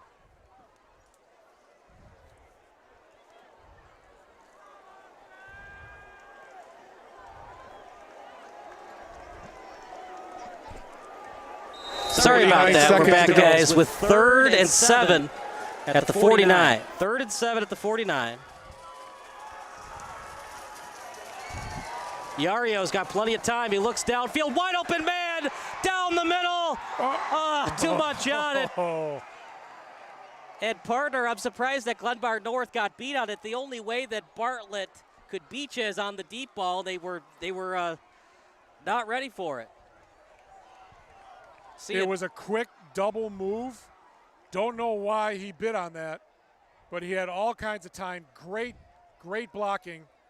And it was, you know what, I'm putting that on the receiver because for some reason he slowed down and stopped. He's got to be looking. He's got to be looking up and running. I know when you're looking up and running, you have a tendency to slow down. Right there, penalty takeaway, and that play right there. Good snap. Here comes the punt. It's a little chip kick. And Glenbard North will return it a couple of yards as the crowd for Bartlett is excited about it. It was returned by Morris. That's a big tackle because if he misses that tackle, he's gone. Yeah, he did a hesitation move, so it was a slow developing return. Another injury for Bartlett. 34 seconds. In the NFL, that's not a lot of time, but in high school and college, it's an eternity because the clock stops on a first down and you have 2 timeouts left. If I'm Glenbard North, I'm killing it. I'm taking a knee, run the clock out, get into the locker room with a 10-point lead. Don't want to give the ball up, and that's what we're doing. I disagree with it, but I understand wanting to be a little cautious here. Well, the momentum is all on your side. You don't want to give Bartlett any chance to get revved up before the end of the half. And Princess has been a little shaky, taking the snap. He had that screen pass, but that was more on the receiver than the quarterback. He hasn't shown that he can get the ball downfield. Well, they're happy with the 10-0 lead. You never know, though. If they had gone down the field, maybe getting a field goal, every bit of points matters in the game of football. If they had gone down the field and gotten a field goal, would that impact the final score? We're going to find out. Well, the tail of the first half is that takeaway on the penalty, Yario's interception, and then that missed wide open touchdown throw in the first half. And if I'm Coach Jukovic, I'm like, all right, we have to get things together. We're making mistakes. We're beating ourselves right now. But I'm not taking anything away from the Glenbard North Panthers. Defensively, they are handling the line of scrimmage. They are controlling things, and they're running the ball quite effectively against this Bartlett defense. So we will take a break. We have Google Sheet live stats today. We'll let you know some of the live stats after our commercial break. It's 10-0 in favor of the Panthers here on SBS. Sports Broadcast Solutions is a broadcasting network for everyone. SBS offers live telecasts on channel 59.3, YouTube, or Twitch. We include pre- and post-game interviews with the players. You know, I started in the locker room. All the boys were getting going before the game and stuff, and we kind of found a little click at the beginning of the game, so I think that's what got us going. We also include digital live statistics, play-by-play commentary, team highlight reels, and even more than that. Go online to sportsbroadcastsolutions.com or search Sports Broadcast Solutions on YouTube. SBS, a broadcasting network for everyone. Sports Broadcast Solutions is a broadcasting network for everyone. At SBS, we offer a professional broadcasting experience for the non-professional athlete. Just like the pros, we offer everything for you. Play-by-play commentary. A no-hitter at Kane County Stadium. 15 strikeouts, 1 walk, 1 error, and that's it. Color commentary, highlight reels, recruiting videos, and much, much more. Unlike our competitors, we zoom in on the action and always have a live scoreboard with a live time code. If you're ready to have your next sporting event feel like CBS Sports, then make sure to call Sports Broadcast Solutions today. Our phone number is 330-957-7653, or you can go online to sportsbroadcastsolutions.com. SBS, a broadcasting network for everyone. Missing your child's sporting event just plain stinks. But you don't have to worry about that anymore, thanks to Sports Broadcast Solutions. SBS is a live broadcasting network, as well as covering your on-demand needs, recruiting videos, highlight reels, and much, much more. We can broadcast live to any website, and we also post as much on-demand content as you need. For more information about SBS, check out our website at sportsbroadcastsolutions.com. Sports Broadcast Solutions, a broadcasting network for everyone. Sports Broadcast Solutions is a broadcasting network for everyone. Let SBS broadcast your sporting event. We have experience and can generate excitement and permanent digital memories for your team. Tonight. That time, finally a goal for the Stampede! We have professional videographers using high-definition modern-day cameras, color analysts, and play-by-play announcers with state-of-the-art, Class C graphical scoreboards to keep you updated. Plus, we have commercials to advertise your team, club, or sponsor, and us. Plus, we do pregame and postgame interviews. Hi, everybody, and welcome to the post-game show brought to you by Marion Central Catholic. My name's Kyle Smith. But my name doesn't matter. These young ladies matter. It's senior night as the Hurricanes win a battle down the stretch, 48-46. Hi, I'm Carrie Kramer. I swim 50 breast, 50 free, and 100 back. Whatever your sports broadcast needs, we are at sportsbroadcastsolutions.com. Check us out and become part of the digital sporting world. Sports Broadcast Solutions is a broadcasting network for everyone. Instead of spending hundreds or thousands with all these college recruiting sites, let us put together your college highlight reel. For just a fraction of your potential college scholarship and significantly less than these recruiting services, we got this. In addition, we put together highlight reels for teams, including high school, your club team, or travel team. My teammate gave me a great pass, and I just took it. The other team slashed me, took the opportunity, saw where the goalie was weak, and I just shot it there.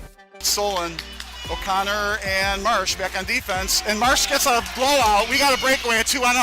A shot, and a goal! So 3-3. The power play was officially over. Whatever your sports broadcast needs, check us out at sportsbroadcastsolutions.com. Check us out and become part of the digital world. Sports Broadcast Solutions is a broadcasting network for everyone. For those of you who would like to broadcast or live stream your event, or maybe make a highlight tape, but would like a sponsor to fund the event, SBS has a myriad of ways to advertise your sponsor during our broadcasts. We have commercials.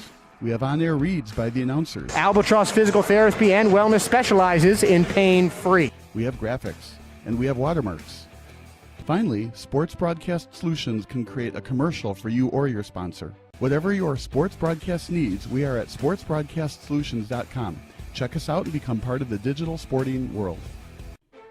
Sports Broadcast Solutions is a broadcasting network for everyone. For those of you that just want raw footage of your sporting event, but no play-by-play or color commentary, you just need us to live stream video from the event over the internet. We will live stream your event on YouTube on our Sports Broadcast Solutions channel. In addition, we also have a dedicated channel on YouTube for live streaming at SBS Livestream. And if you need multiple channels, we can utilize Facebook Livestream and Instagram Live on our channel as well.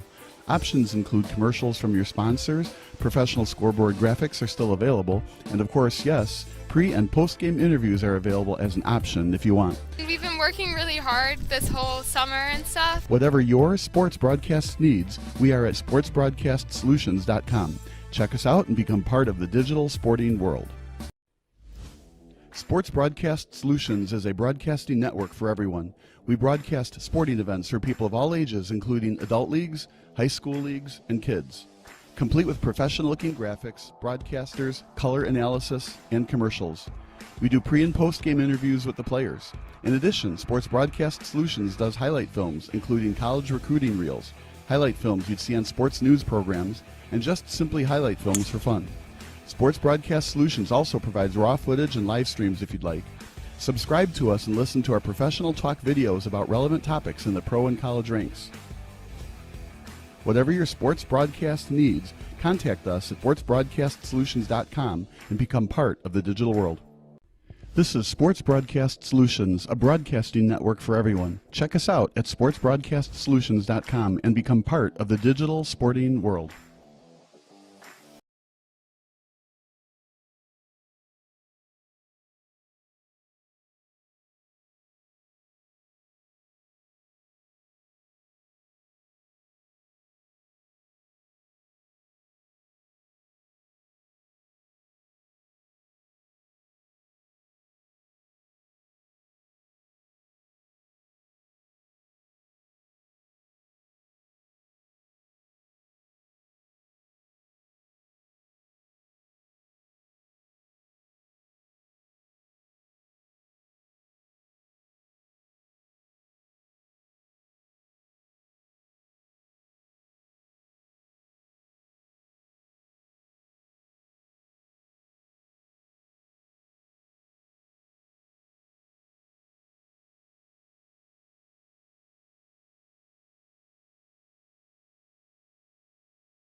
Hi, I'm Greg Schwarzy, your DuPage County Board Member in District 6, where I have lived, worked, and raised my family over the last 24 years.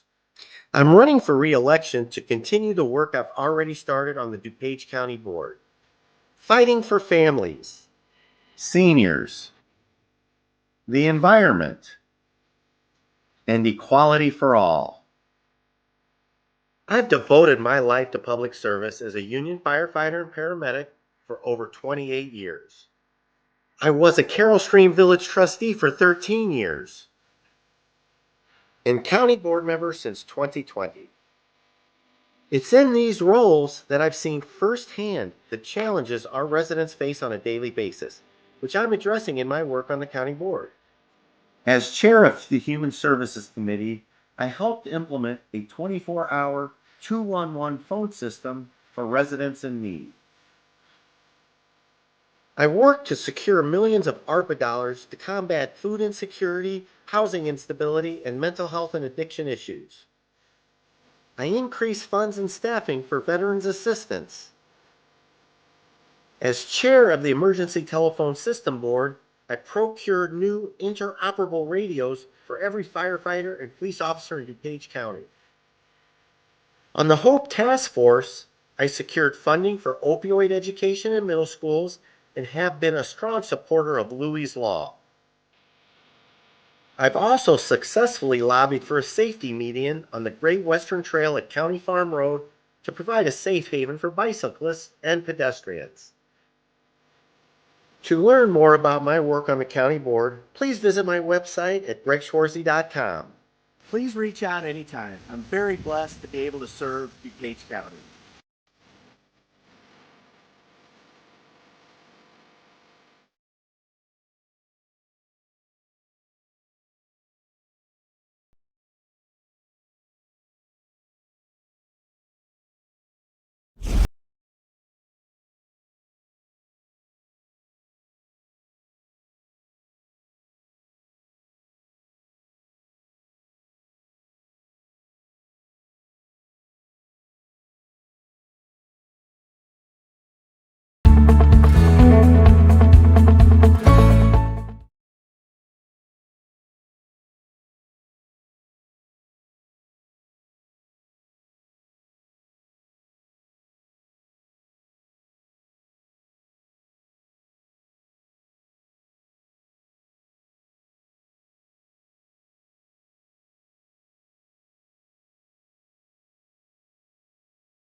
Stop what you're doing.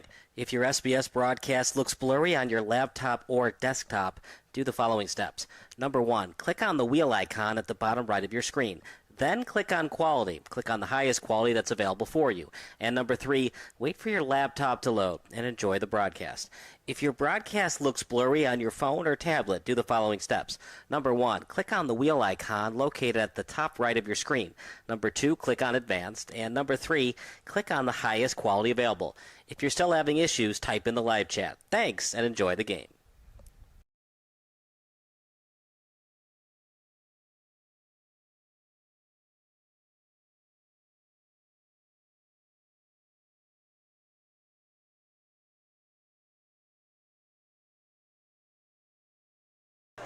Good evening, everybody. Kyle Smith alongside Gary Zahara. Here are the stats brought to you by our interns at SBS. For Donato Gatsos, 11 rushes for 59 yards. He was the SBS man of the first half. For Bartlett, it's pretty non-existent, partner. Number 5 for Bartlett, 7 rushes for 22 yards. That's Isaac Harris. Vincent Yario was a non-factor running the ball. He actually had negative yardage in that first half. And then Philip Zizeko, 7 rushes for 32 yards. On the receiving end, it's a team that likes to receive the ball. According to our interns, just 1 reception for 3 yards. Now, this is interns. They're learning as we go. This is the first time doing it, but that's pretty on spot because the receiving game was non-existent for Bartlett in that first half. Absolutely, and Coach Milan Vukovic wanted to come out. He said his receivers are the 3 best in the conference: size, speed, and for some reason, either Yario's not focused tonight. I don't know. Maybe a little nervous because it's a neighborhood rivalry. But when you're in that position, you have to be the leader of the team. But Glenbard North, totally impressed with this team. Not scared at all. Again, as we talked about it in the pregame show and before the broadcast, Glenbard North last year was 0-9, 2 years removed from the playoffs when they lost to the eventual champion Lockport Porters. But Coach Ryan Wilkins, in his 20th year, has this team prepared, as he said that his training camp was the best he's had in quite some time. 10-0 lead for Glenbard North as Donato Gatsis with 11 rushes for 59 yards. Sam Corbett has our first half report. Sam, what do you have for us? Yeah, so I was able to speak with the GBN head coach Ryan Wilkins about that deep pass interference penalty that was ended up being picked up towards the end of the first half. I asked him what he see to argue because he was so fiery about it after the penalty. He actually said that the defensive coordinator pointed it out. He wasn't paying attention at the time, but he said the call seemed late to begin with. Referee might have been questioning it, and he said that his guy in the secondary was doing everything right in coverage. Could have swayed a lot of momentum heading into the half, so he had to do what he had to do. Going back to that final Bartlett deep pass, Nick Carlos actually called the ball during the huddle, but as we saw, he was just stumbled at that last possible second. Talked to his quarterback, though. He said, "I got you next time." So we could look for a deep ball to Carlos in this second half to try and get a Bartlett touchdown. So it was not a taunting, it was a pass interference because it looked like they picked up the flag from taunting because the defensive back for Glenbard North looked like he was chirping something at the wide receiver for Bartlett. It might have been some chirping, but the coaching staff thought that there was some pushing and shoving as well during the route. Right, because that's what we were talking about in the booth, if they picked up the taunting flag and instead did not want to issue the taunting. But that's interesting, so they picked it up for pass interference and not for taunting. It's a 10-0 lead for Glenbard North. Did you talk at all with Vincent Yario or the offensive coordinator for Bartlett? They're really struggling passing the football tonight. Yeah, passing the football has been a big struggle for them, but they've been talking a lot about their ability to, again, rely on that 3-headed, weapon of that running back room. Talked a lot about their ability to rely on their offensive line as well. They brought back a lot of starters, but again, it's been shaky play from the offensive line at best. They said that's something they have to make sure that they play cleaner football with in the second half. All right, Sam, thank you so much as we bring Gary back into the booth here. Third quarter of action at beautiful Bartlett High School with the Hawks trailing the visiting Panthers 10-0. Donato Gatsis, player of the game thus far. He's on pace for over 100 yards rushing on just 20-plus carries. That's a very nice yards per carry. It sure is, and as we talked about before the first half, Bartlett needed to get in the end zone, get some type of points before the half because Glenbard North's getting the ball in the second half. Glenbard North scores here in the opening drive. First 5 minutes of this quarter right now is going to tell the tale on who's going to win this football game. Glenbard North comes down, handles the clock, and handles time of possession and gets the ball in the end zone. I believe this game will be over. I don't see Bartlett coming back from a 17-0 deficit.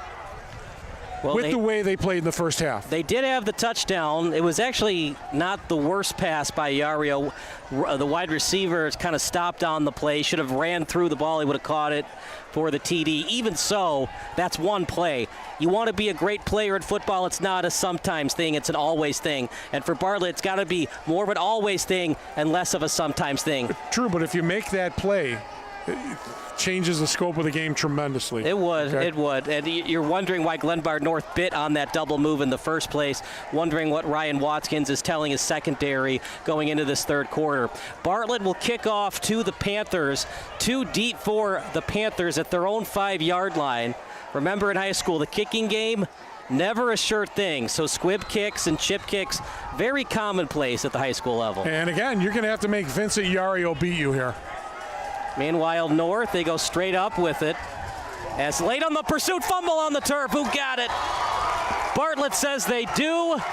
Let's see what the sideline judge says. I'm look at the replay here. Bartlett football. I'm going to look to see if he was down first. Let me see. Yeah, he was down first. Good call. Bartlett gets a break, and it's exactly what I'm talking about. Sometimes things need to go your way. You're going to have to generate some type of turnover, some type of intangible to get your team back in this game mentally.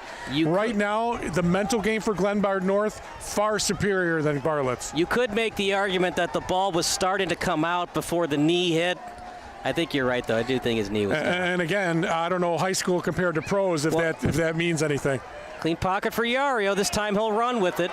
He's got a blocker in front. Yario. Excellent job by Yario. He could have gotten a couple more yards, but he avoids the big hit, and he survives an extra down. So comes back in the shotgun, scans the field quickly, and then runs the ball immediately, and that's what he needs to do. That was his issue in the first half. He did not read the field well in the first half. Now, if he keeps doing this, what's going to happen? Glenbard North's defense is going to come up, and now he's going to have man-to-man coverage and possibly some play-action passes. We'd like to take a moment to recognize one of tonight's sponsors, DuPage County Board member Greg Schwarzy. We appreciate his leadership and vision for a brighter future in DuPage County. Handoff off the right side with plenty of space. Breaks off a tackle and gains 2 more yards after contact. Now this Hawks offense is starting to roll. Well, again, that fumble now has changed the complexion of this game, but I'm sure Milan Vukovic in that first half conversation with his team let him know, saying, listen, we're the better team. We know we're the better team. Let's go out and prove it and start showing some character here. Start showing some heart. 2nd and 5 at the Glenbard North 16. This time, Yario's under center. Will it be a handoff or a play action? Now they have 3 in the backfield. 1 in motion. Handoff this time North read it all the way. Excellent tackle, Gary, and even better job of avoiding the face mask. Yes, he was grabbed him right by the helmet, looked right around the helmet except for the face mask. Guess anyway you need to bring the guy down, you got to bring the guy down.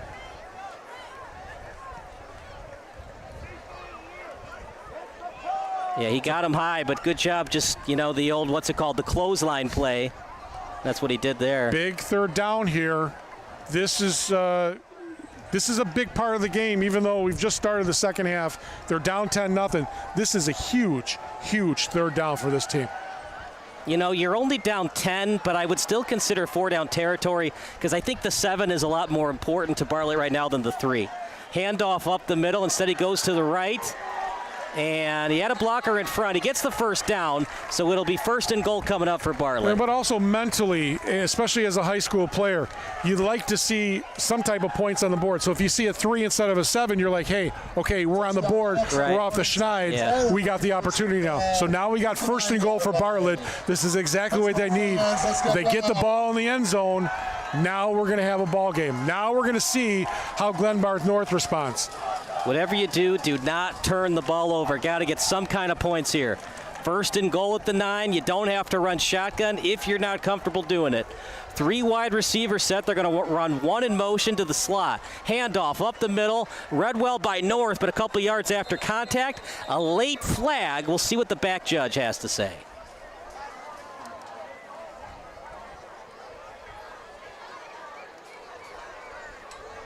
Oh, a killer. That's an interesting call, partner, because usually a holding call is issued when the hole is big. There wasn't a big hole there. No, and I'm looking at the replay. It doesn't look like much, but again, he's right there, the umpire. He's looking right at it. That's his responsibility, running right up the middle.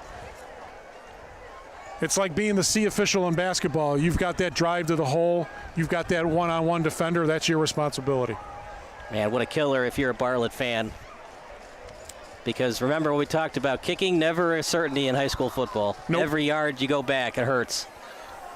Pitch to the left, almost fumbled it. Glenbard North sniffed it out. Partner, I'm not so sure about that play call. I think I would have liked to see a flag there. Here we go again. This is what I'm talking about. And you were in the middle of talking. You didn't see it, but I'm watching the play. Number 3 for Glenbard North makes the tackle. Then he steps over the player again, taunts him. Now there's a flag. I hope they don't meet and take this flag away, because that was absolutely a taunt. As you watch on the replay here, it was a great block. So he makes the play, and what does he do? Get up, and he's standing right over him. Again, you have to be disciplined. You have to be smart. I know it's an emotional game, but you're up 10-0. Right. You cannot give the team any opportunity to get involved. If you're up 40-0, it's still not okay, but at least it's not going to hurt you. You're only up 10-0. True, and we got a player down for the Bartlett Hawks. Yeah, they already lost Radicek, and let's see. Oh boy, I don't have a number down there. It's number. It is number. Is that 3? Yeah, that's one of their star players, star wide receiver, Nicholas Carlos, all-conference return man. He's had a quiet night tonight. Gets up on his own accord. He'll have to leave for at least one play. And meanwhile, let's see if they go along with the original call of the taunt. I hope Glenbard North knows they're only up 10-0. They've had the opportunities to be up by more points, but and you think about that decision to take the knee, it's always easy to say in hindsight, was that the right decision right before halftime? 13-0 would feel a lot better for head coach Ryan Watkins than a 10-0 lead. Meanwhile, 2nd and goal at the 9. One in the backfield as they switch him over to the right. Yario in the shotgun. Clean pocket for Yario. He scans the field. Now he'll run with it. Yario, as he tried to go into a half quarterback slide, took the contact. And Glenbard North, Sterling Williams on the hit. Again, I think he held the ball a little bit too long. I think he should have made a move quicker. Bring that defense up. Maybe you can dump it off, because that's what he was looking for. But again, you're going to have to make that defense move. So you've got the advantage of the taunting penalty, got you deeper into territory. You're at the 10-yard line here. 3rd down. Again, a big 3rd down for this team. Only down 10, so if you don't get the first, you can kick the field goal here. Need 9 yards to score. Looks to the end zone. Yario! Too much on it. But he placed it in the right spot where only his receiver could get it. The timing is just not right so far tonight for Yario. Again, don't know if it's the neighborhood rivalry, jitters. But again, you're the leader. You're the quarterback.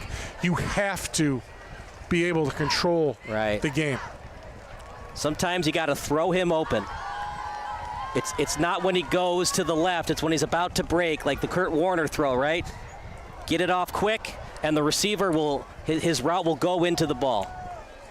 4th and goal at the 9. Let's see if they can get points on the board. Not a great snap. They're going to have to run with it. And Parter, you'd like to see him just throw the ball away, because they're going to spot the ball near the 20. And this is exactly what I talked about coming into the second half, right out of break. They had the momentum with the fumble. You had it down to the goal line, goal to goal.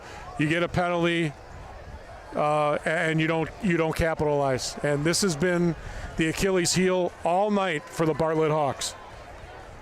But credit to the Glenbard North Panthers. Their defense has been absolutely impressive tonight. In high school, all missed field goals and punts automatically go to the 20 unless you try to return it. Let's see if they decide to take the training wheels off a little bit and see if Princess throws the ball a couple times. Handoff. There's Donato Gatsis again. It's only a 3-yard gain when you log it, but it's like a 6-yard gain because they get him at the line of scrimmage and then he just barrels into you for 3 more yards. If I'm Ryan Wilkins, I'm running I formation, I'm running my strength, I'm going with my strength with a 10-0 lead. Hold on to the ball, time of possession, make Bartlett do something defensively. They haven't been able to stop you, and then when you've thrown the ball and run some screens and run some type of wide receiver plays, it's been there. 2nd and 8 at the 23. Probably 2nd and 7. It's all right. We all make mistakes, right? No one's perfect. Not Kalia. She's all over it. 2 in the backfield. Play action. Rolling to his left. Right on target. Princess You know, Parter, it's not the most beautiful fundamentals of Princess, but it's effective. But the thing is that's exactly what Glenbard North's doing differently than Bartlett. Play action, what is it? Wide open. Okay, you've got Yario, who's a solid quarterback, who's got the cannon. You need to start doing that on the other end. Glenbard North, perfect call, great pass, and you got a first down and keep that clock running. You know, Watkins is doing a great job. He is scheming up plays for his offense that fit their strengths. Princess, not known for the cannon for the arm, but he can get the ball out quick, and he's great at getting out on the edge and making throws. Those short 5 to 10, 15-yard passes are right there all day. 1st and 10 at their own 40. This is exactly the game plan that Glenbard North wanted. Right up the middle. He's just so tough to bring down.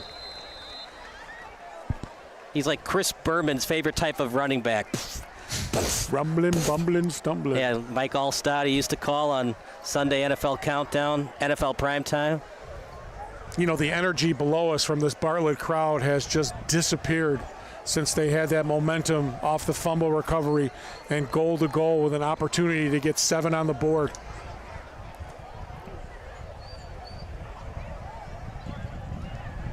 You know, you just never know. This is high school football. You never know what's going to happen on a nightly basis. 2nd and 10 at their own 40. 2 in the backfield. Just so good, isn't he? This time it's Kramer they run it with. The lightning and thunder, although Gatsis has some underrated speed, and Kramer is just the speed bag altogether, but there is a flag on the field. And as the refs get ready to call the flag, we do want to bring to your attention, we want to give a big shout out to Greg Schwarzy, DuPage County board member. Go to his website at gregschwarzy.com, listed on the score banner for you. He's been a true champion for the people of DuPage County, always working to improve education, community services, and public programs that make a difference in our everyday lives. Let's give a round of applause for his ongoing dedication and service. One of the few mistakes from Glenbard North's offense on a holding call on a first down run has pushed them back now to 2nd and 15. Again, now we're going to see how Bartlett's defense and Coach Pat Ryan responds. Whatever you do, if you're Glenbard North, just keep doing what you've been doing. Don't try to force the ball in the tight windows. Princess did that earlier, and he was almost picked off. But other than that, Princess has done a good job. He hasn't had to throw the ball a lot because Gatsis has been so good running the football. Play action, rolling to the right. Now he'll have to go to the left. Gets past the original first down marker and then brought out of bounds. And you'd like for him to stay in bounds if possible, because that does stop the clock for Bartlett. Good sustained blocking by Glenbard North's offensive line, but you got to give credit to Bartlett's secondary right there. Made Princess roll out and do something he didn't want to do. He was looking obviously downfield, but the defensive secondary for the Bartlett Hawks handled it well. 3rd and 10. And this is a big 3rd down defensively for Bartlett too. So they'll go with 3rd and 10 at their own 40. You'd think they'd have to get at least 8 yards to consider going for it. Their special teams unit has been pretty good. Princess looks downfield, wide open man. First down, completed right in stride to Morris. Parter, he could read a book, he was so wide open. If you're looking at quarterbacks that are supposed to be who's the better quarterback in this game, you're not looking at Princess, and no slight to him, but he is handling the offense. He is controlling the game, and something that Yario is struggling with so far tonight. It's not about talent, partner. There's a reason why Tom Brady fell to pick number 199, is there's an injury on the football field. It's that guy that got hurt earlier, Nicholas Carlos. Yeah, again, he's down. I don't know if it could be cramps. It looks like it's cramps because they're stretching his leg out.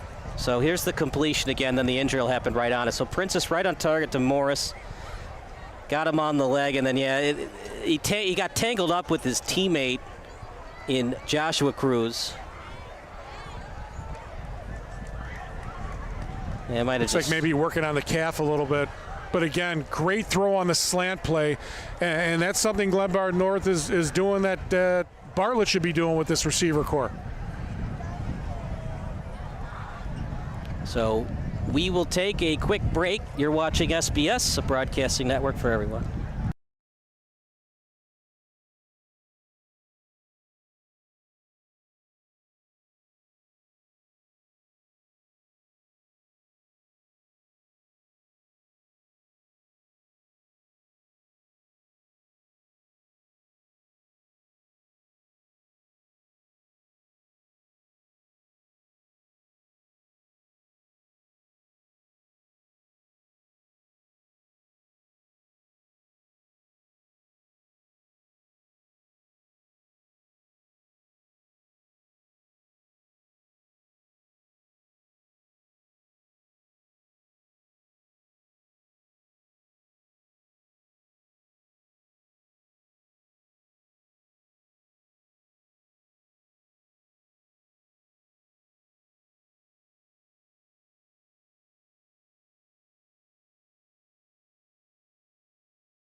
$10-0 lead as it's starting to go from bad to worse. That's the second time tonight that Nicholas Carlos has been hurt tonight.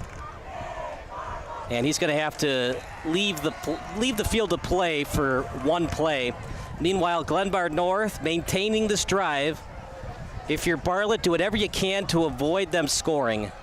Obvious leg injury. Don't know if it's a cramp. I'm looking at it as he's walking.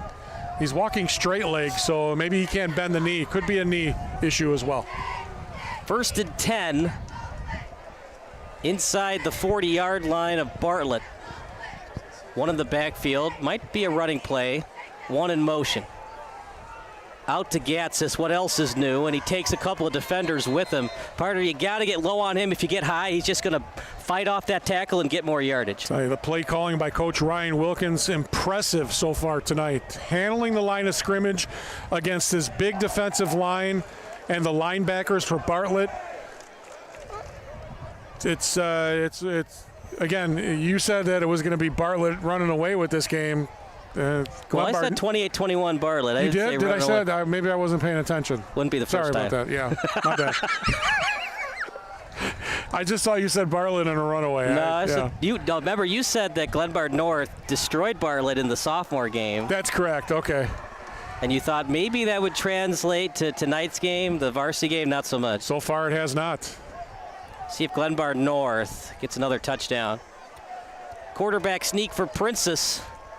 Flag on the play, might be against the Panthers.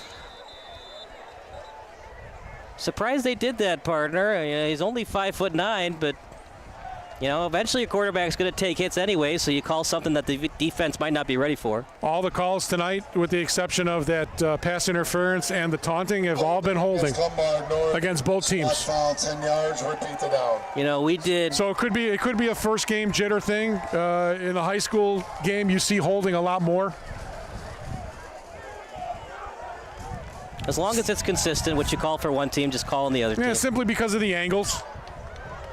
Some kids are quicker than others. And then you just tell the coach when he asks what the kid did, and this is what he did. Okay, cool. Thanks, ref. This is a game. It's 10-0. Where you look and the officiating crew is not part of this game. They're invisible. They're calling what they're calling, or what they're supposed to call.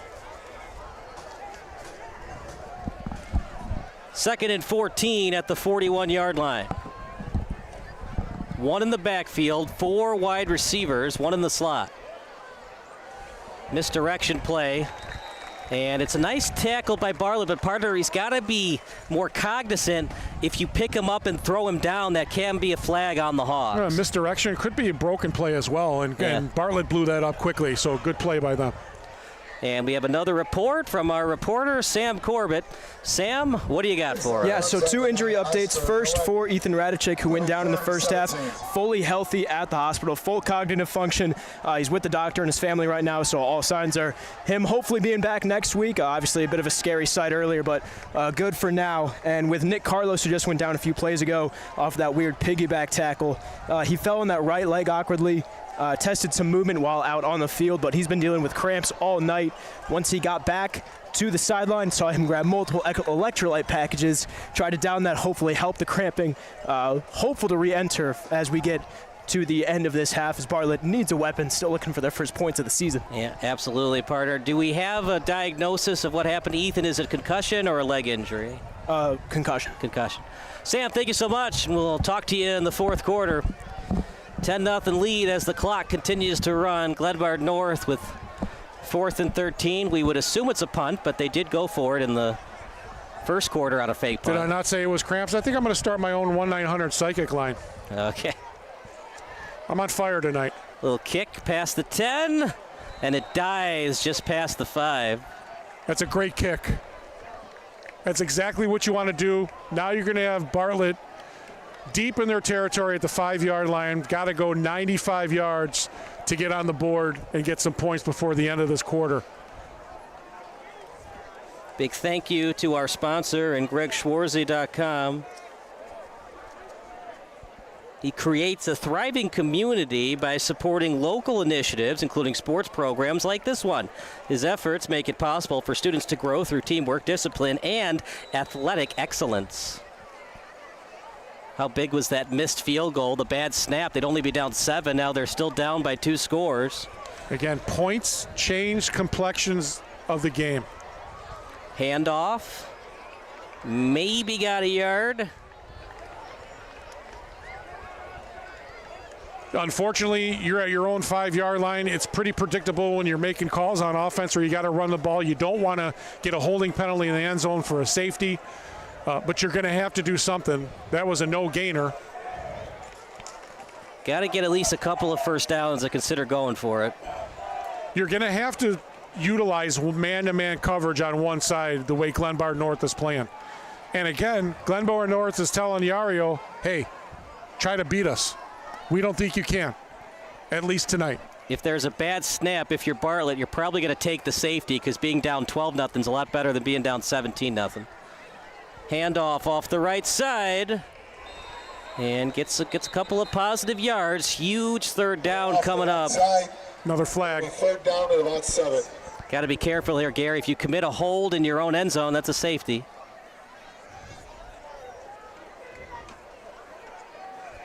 Holding calls have just killed Bartlett. They had 1st and goal, remember, then they got called for a holding call. Holding penalty. Against the Hawks. Vincent Yario is arguably your best player.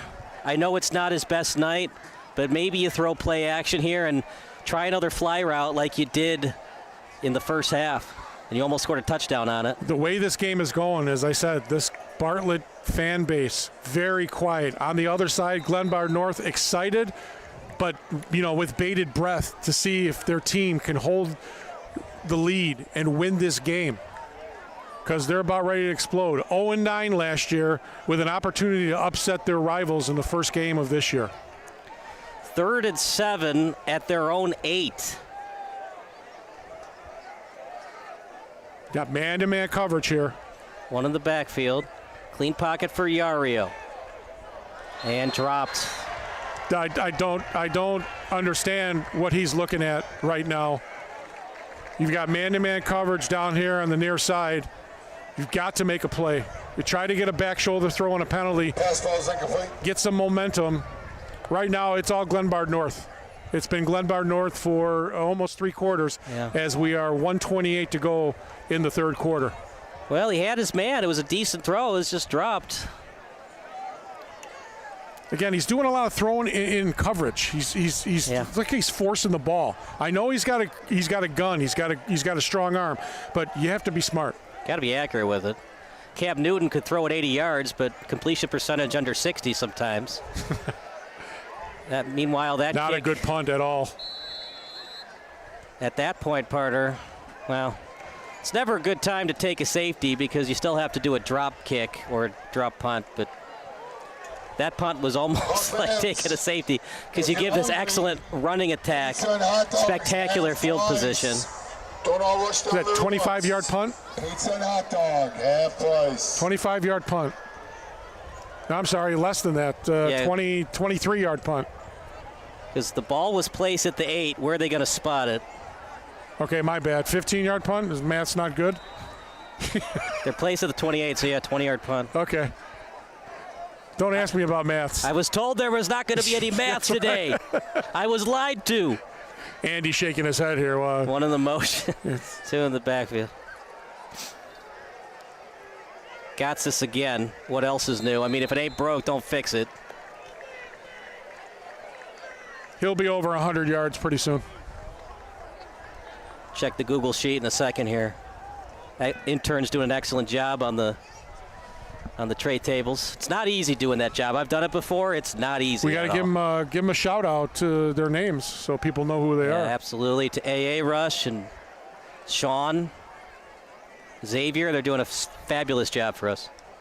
2nd and 2 at the Bartlett 20. At this point, partner, one guy makes the tackle, the other guy's trying to get that fumble and force that ball out. Hand off to Gatsis. Gatsis with room. Man, even the open field tackle, he gains 2 more yards after it. It's old school football. It just reminds me of the Bears football. Walter Payton, Matt Forte, Thomas Jones, the way they're running the football.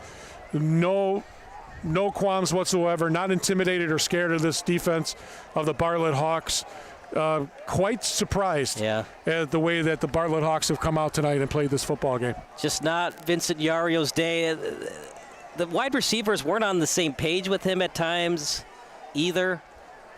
The good news is you only need 5 wins to make the playoffs. You throw this one out and you tell the team, look, we got to win 5 games.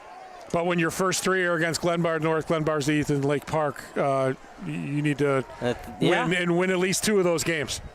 1st and 10 at the Bartlett 13. Hesitation move. Whatever you do if you're North, because their kicker in Griffin Massmar, he could have made a 41-yarder on that kick he made from 31 yards out. I'm telling you, a field goal here is just as devastating because coming 13 points down, Bartlett's offense has not done anything tonight. And Glenbard North is just going to let the clock dwindle to zeros on the Jumbotron. Before we go to break, partner, what can Vincent Yario and this offense do to put some points on the board and squeeze by with a victory? I mean, you're going to have to open it up. You're going to have to get rid of the run game, especially if you're deep in your territory. You're going to have to come and start, taking advantage of the man-on-man coverage and having your receivers get some space. Time and space for them to get the ball and go down the field and score a touchdown. He's just not, right now, I don't see a confident quarterback. We're going to take a break. You're watching SBS, the broadcasting network for everyone.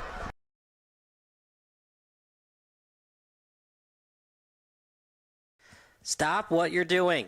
If your SBS broadcast looks blurry on your laptop or desktop, do the following steps. Number 1, click on the wheel icon at the bottom right of your screen. Then click on quality. Click on the highest quality that's available for you. And number 3, wait for your laptop to load and enjoy the broadcast. If your broadcast looks blurry on your phone or tablet, do the following steps. Number 1, click on the wheel icon located at the top right of your screen.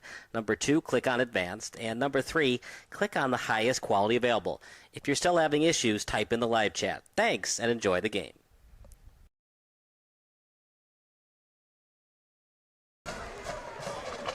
$10-0 in favor of Glenbard North here on SBS, the broadcasting network for everyone. If you like what you see, go on our website at sportsbroadcastsolutions.com. We broadcast all sporting events, not just high school and college. I keep forgetting this is not the NFL where they have 3-minute commercial breaks. Handoff. And Gotsis again. This time he only gains a couple of yards. And Glenbard North is arguing that that was a wrestling play, which is not allowed in football. You cannot pick him up and throw him down. Another injury, another Bartlett player down. And again, another missed tackle as you look. As I didn't get that number, him coming in on the replay. Had a chance to blow that play up and ran right by him. It's been the story of the Bartlett Hawks. That's why they call a flag on that. Day late, it's so $1 dangerous. short, possibly, Did he slam him to the ground, though? That's the key. You could make the argument. And I didn't see I didn't see a flag. Right. Well, that Glenbard North is arguing that it's a flag, which would be a killer against Bartlett because that's an automatic first down. Well, Gary, you're a ref. What do you think? Clean hit, or is that a flag? You know, again, football-wise, at the high school level, I know right there, college and NFL-wise, that's a penalty because look, his feet are off the ground, takes him there, but he fell with him. Now, if we're going full speed, does it look like he's throwing him down? Yeah. It's not taunting either. He's just... No, it's, you know what? That's a good no call. Because you watch. He's really not throwing him down. If he's throwing him down, his head's going to slam on the turf, possibly causing a concussion. Injured player for Bartlett looks to be Donald Hubbard, and he's a big member of this team, all-conference player. Meanwhile, field goal or a touchdown here puts this game away. I think there's a slight chance the Hawks can win if a field goal is made by Glenbard North, but yet touchdown would be definite over. Can I completely disagree with you on that statement? You can completely Absolutely, disagree. yes. 2nd and 4 at the 8. And I think Andy disagrees with you as well. 10 guesses who gets and this Khalil. ball. I think the whole staff is just throwing the flag on you. Pitch. Oh, it's a fumble. Who got it? A lot of Hawks around it. Hawks football. Butterfingers from Gatsis. There you go. Don't understand that. First down, Hawks. Got to control that toss. It's a hard play to make, but you work on that in camp. Just a bad play by Princess. Took that and just airmailed it. It wasn't the best pitch, but that's still on Gatsis. You got to catch the football. No, that was not a good pitch. I would give the quarterback there because the running back is running this way. He's got to stop and go and get it here. His momentum's taking him to the right. The throw's up and to the left. Let's see. Well, you got a long way to go here. Right. You're on your 8. You got 11 and a half minutes to go to get something going, to get some momentum. Got to get a couple of first downs, get Yario's confidence back. In the pocket, he's got tons of time. Here comes the pressure. Coverage sack, partner. Is that on Glenbard North's defense for being great or for Yario for not sensing the pressure in time? Both? Yes, yeah. And again, you said as you were calling that play, you had a lot of time. Got to step up in the pocket and go. Got to read that pressure. Got to feel that pressure. Yeah, the blocking was there. They gave Yario enough time to throw the ball. It's not on the lineman. Of course, you're missing some of your weapons here wide receiver-wise with the injury, so you don't have your top 3 studs out there. So who's ever coming in's got to make plays. It's next man up here. This is what you go to camp for. This is what you get your opportunities for. 2nd and 13, their own 5. And again, when you ask me at the end of the 3rd quarter what needs to be done, Glenbard North is just going to pack the box. They're going to play the run and they're going to tell Yario, beat us in man-to-man coverage because you can't. So if they're running the ball, forget about it. You're going to have this is passing 3 downs and punt the ball away if you can't get it. This is obviously you're not going to throw it at 4th down at your own 8-yard line. You're not going to go for it. They've had opportunities to score. The pass from Yario that was an inch away from being caught. The bad snap off the field goal attempt. This game could be a 10-10 tie right now. 3rd and 13 at their own 5. And I don't like this. I would come with pressure. I would come with a blitz. Rolling outside the pocket is Yario. And just outside his own end zone.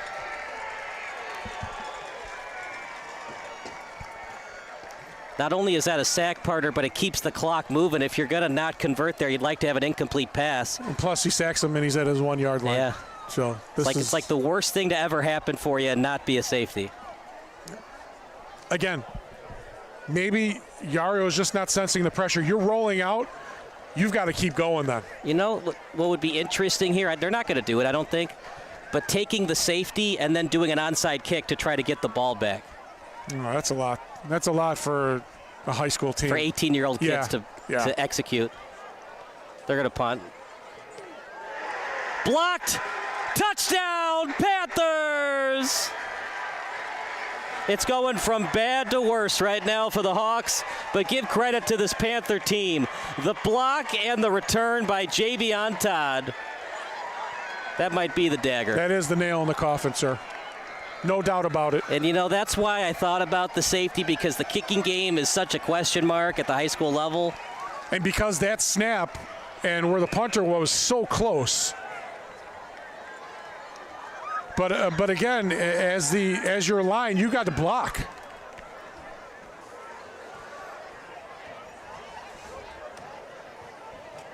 This is just impressive by Glenbard North, and this score could be worse if Princess had completed a couple more passes.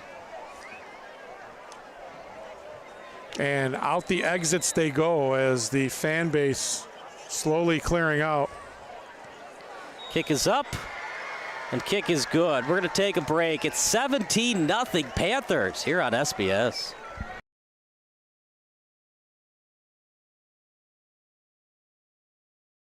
Stop what you're doing.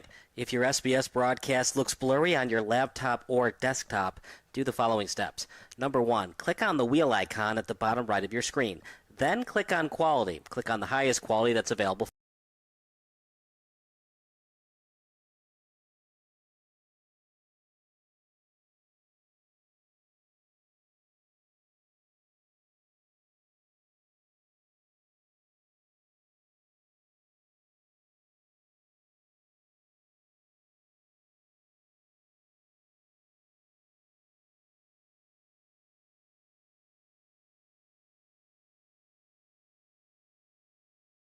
Camera.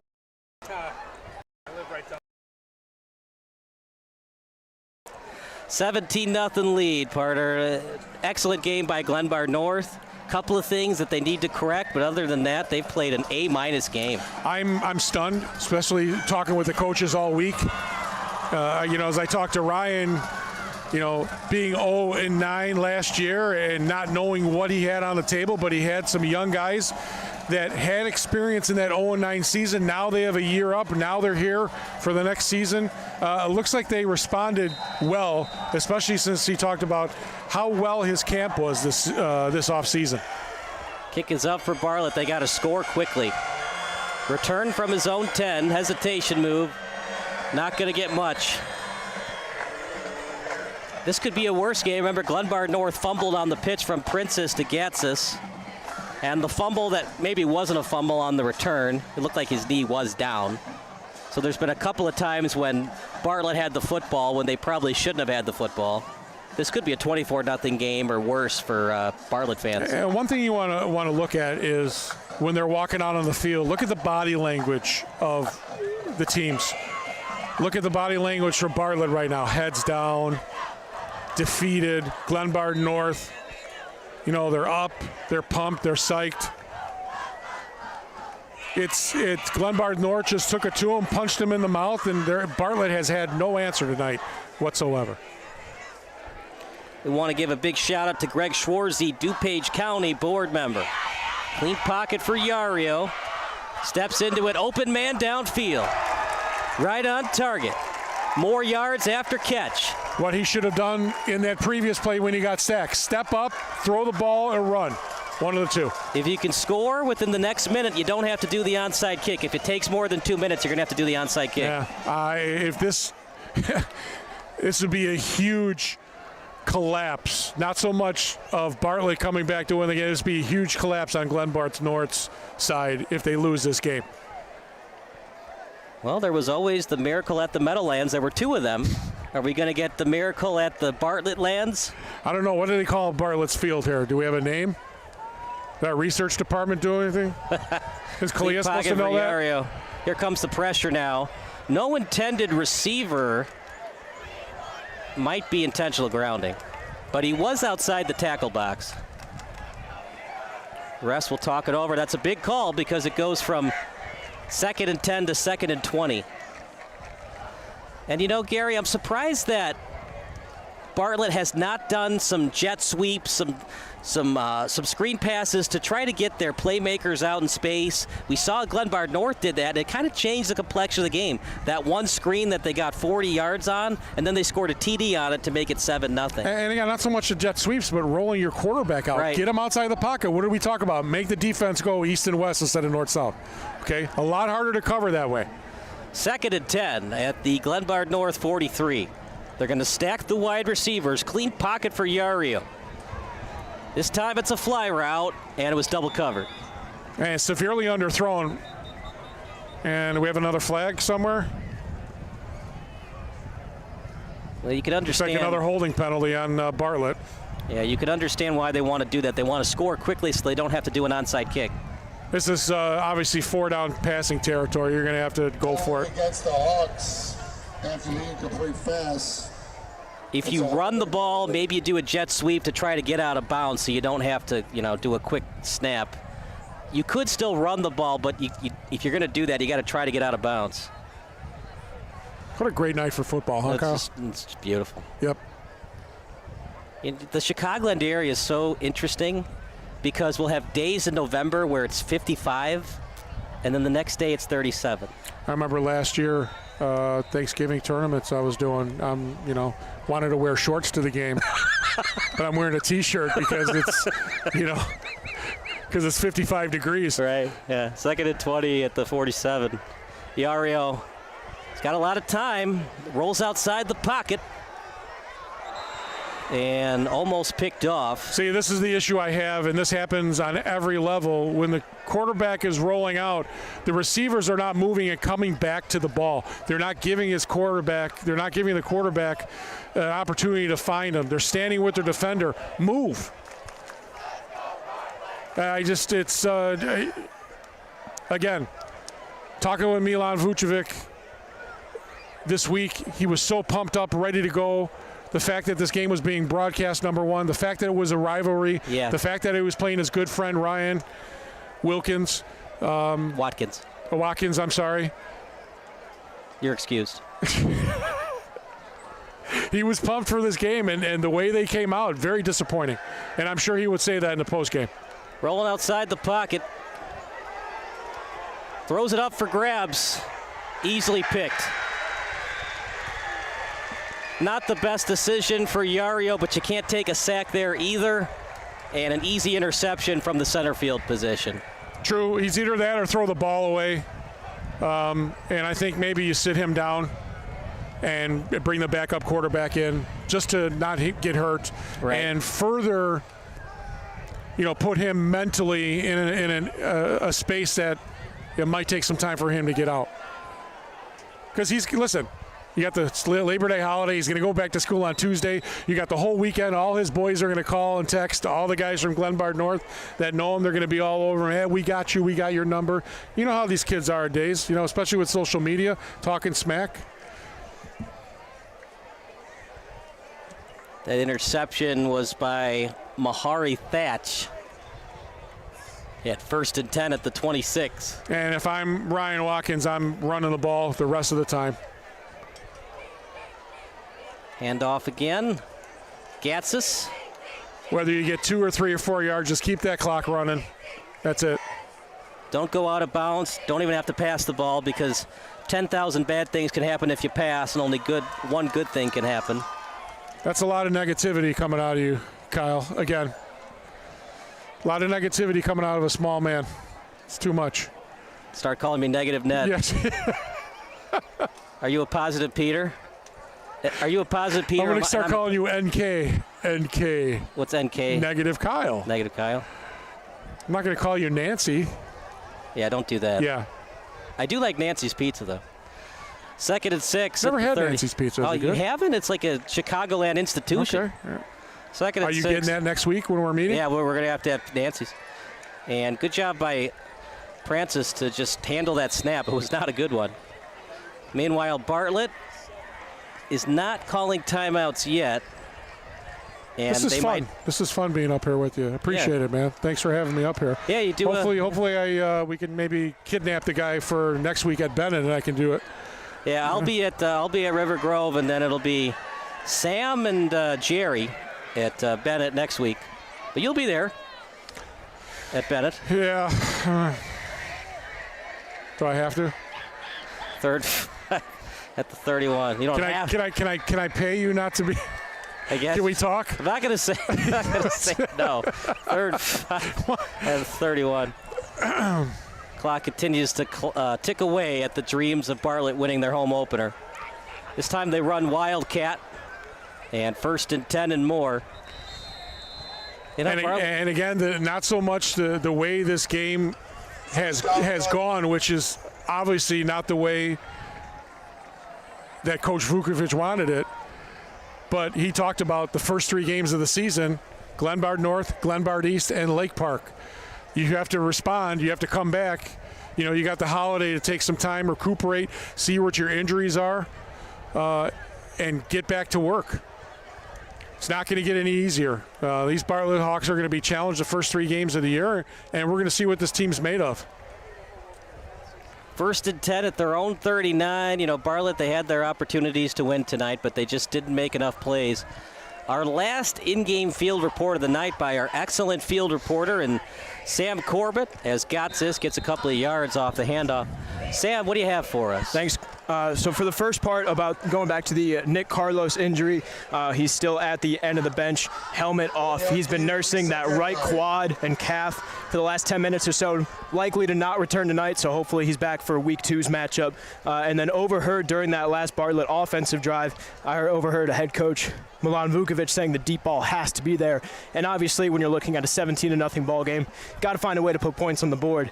Meanwhile, on the GBN side of the field, I overheard them talking about how Vincent's holding onto the ball way too long, and they got to capitalize. There were a couple near interceptions, and then 2 plays later, the pick to give them the ball again. Right, yeah. I mean, they've had opportunities to make this a 24-0 or worse game, as that fumbled pitch to Gotsis. They would have had a 24-0 lead if he didn't fumble it. Exactly, and again, this is a Glenbard team that, you know, they were shut out themselves 3 times last year. They couldn't score more than 14 at all last season in 2023. So for a week 1 matchup for them, nothing but momentum going forward. It looks good for the Panthers thus far, but it is only 1 game. Sam, thank you so much. As that does it for Sam tonight. Remember, we have a post-game show that's brought to you by GregSchwarzy.com. It'll be Kalaya Butler, our excellent other field reporter, that will do the post-game show with the star of the game in Donato Gatsis. Well, not just 1 game, as you talked about, but this team was 0-9 last year with a lot of young kids, a lot of sophomores up playing. And you come out with an opportunity to shut out your in-neighborhood rival, huge. This is a bigger game for Glenbard North, I believe, than Bartlett. Simply because Bartlett has a lot of talent. Glenbard North, I don't know. This Donato Gatsis guy is very impressive, and Kramer is good as well. If they can get a little bit more passing from their young quarterback. The way they're running the ball, you don't need to have him do that. You just need him to be like a Kyle Orton type quarterback. Yeah. Manage the game. Yeah, he needs to be that managed quarterback. You know, you don't have a cannon like Yario, and right. This is obviously not the Yario that we know. Right. I mean, you can be the most talented quarterback, you can be the most athletic quarterback, but if you can't complete at least 62 to 65 to 68% of your passes, it's hard to win football games sometimes. The Cam Newton era, the Michael Vick era, the Jay Cutler era. That's a lot of high percentage for a high school quarterback, 68%. Yeah. Unless you're in Texas, Florida, right. down south. If you can get it to Georgia. 62, 64. Remember, lower passing plays probably at the high school level. Now most of these teams do like the run and shoot and the stacking the wide receivers. Thank God we didn't see any bubble screens. God, I hate that play. Well, that was what, the John Shoup offense? Oh, don't even get me started. Yeah, that was. You might have to push the 7-second delay. You want to get me started about the offensive coordinators that came through the Chicago Bears organization. Oh my God, I sure hope Shane Waldron has, what do they call it? I have to be politically correct here. Intestinal fortitude, and know how to utilize probably the 3 best receivers the Chicago Bears have had in their history, and that's saying a lot. What about the Johnny Marsh? Morris and some of the old timers: Willie Gault, Dennis McKinnon, Brandon Marshall, Alshon Jeffrey. Yeah, that's what I was going to reference. Yeah. What about Marcus Robinson? You remember Marcus Robinson? Yeah, he was okay. But again, you're playing on a piss poor team. I'm excited to see what this defense is going to do. Gotsis again. He makes it look so easy as he just jumps over a defender. And hopefully I'll be in that home opener for the Bears. Get some tickets. Have you gone on Ticketmaster or StubHub yet? No, I've got some connections, but it's good to see the leader of that Bears defense, Tremaine Edmonds. Solid guy. Got to meet him in person. He's actually he's the nephew of one of my good friends who helped me a lot. It's been one of my best friends for 15 years, Mike Veal out in Downers Grove when Dad passed away. It's the nephew of Tremaine Edmonds. And Farrell Edmonds was his dad. He was a tight end who finished his career with the Seattle Seahawks and 49ers, played for the Dolphins and Don Shula. Really good guy, down-to-earth guy, and big in person. You look on TV, that says TV adds 15 pounds. He looks kind of small on TV, but you stand up close to him, that boy's jacked. So there are 2 timeouts left for Bartlett. 2:16 remaining as one more report from Sam. I thought his night was over, but he didn't. Sam's never mind. Done. Never mind. He came up, but I guess he just wanted a drink of water. 3rd and 9 at the 49. Sam's ready for some wine coolers. I think we're too old for wine coolers. Sponsored by the North Central College Booster Club. I think we're too old for wine coolers and Four Locos. And you ever had Mad Dog? Mad Dog 2020? Yeah. Oh, the first penalty, false start for the Glenbard North squad, but I'm assuming that's number 65. I'm sure he's a substitute as Coach Watkins is sitting his starter. Are you surprised that Glenbard North did not take out Princess and Gatsis? They let them play the last 8 minutes? Yes. Yeah, me too. But you know what? You can't be fearful of injury because injury can happen at any time. But at the same time, the game was clearly over. Do you really need to run out Princess and Gatsis? Right, but you also it's the plays you call. Just hand it off. Yeah. Because Kramer was doing well, too. You don't have to keep using Gatsis. Right. But, man, Gatsis, I mean, a couple of those runs, it just changed the complexion of this game. And that screen pass, it really awoke this Glenbard North offense. 3rd and 10 at the 50. Princess was a bad snap, so he'll just go into contact. And we'll see if Bartlett calls a timeout or if they'll just accept the 17-0 defeat. Great night, great atmosphere. Unfortunately, for the home side, it didn't match the effort. But on the other side, Glenbard North fans, loud. I don't know, maybe shocked. It'd be nice to hear from Coach Ryan Watkins to see if he expected something like this. Because when I talked to him during the week, you know, whether he was just playing coy with me and didn't want to give up too much information. The old Belichick-y press conference. Again, this team was 0-9 last year, but what he did keep on talking about was the young kids that were up last year, the sophomores, who now have that year experience at varsity. Now they're up and they got that year experience. Wasn't that that Cowboys team that went 1-15 and then 2 to 3 years later they were in the Super Bowl? Or how about that Panthers team? They were 1-15 under Chris Wenke, and then 2 years later they were in the Super Bowl. It can change very quickly in the game of football from year to year. Yeah. Excellent job by Glenbard North. And before we go to the post-game show, a big thank you to our sponsor. We love doing these games, but sometimes, you know, we got some bills to pay as well.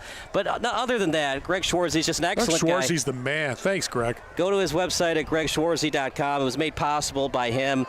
He believes that sports play an important role in developing leadership, teamwork, and perseverance in young people, and we're proud to have his support in keeping these programs alive and thriving in our community. 17-0 win. We talked a lot about Donato Gatsis, but it was a complete team effort from Thatch and Princess and all the other players on this Glenbard North team. They came out with a chip on their shoulder, and they came out, they wanted to prove something. They knew probably that everybody thought that Bartlett was going to come out and kick the you-know-what out of them. But right off the bat, with the exception of that pass interference call, Glenbard North took advantage of every opportunity they had to put points on the board.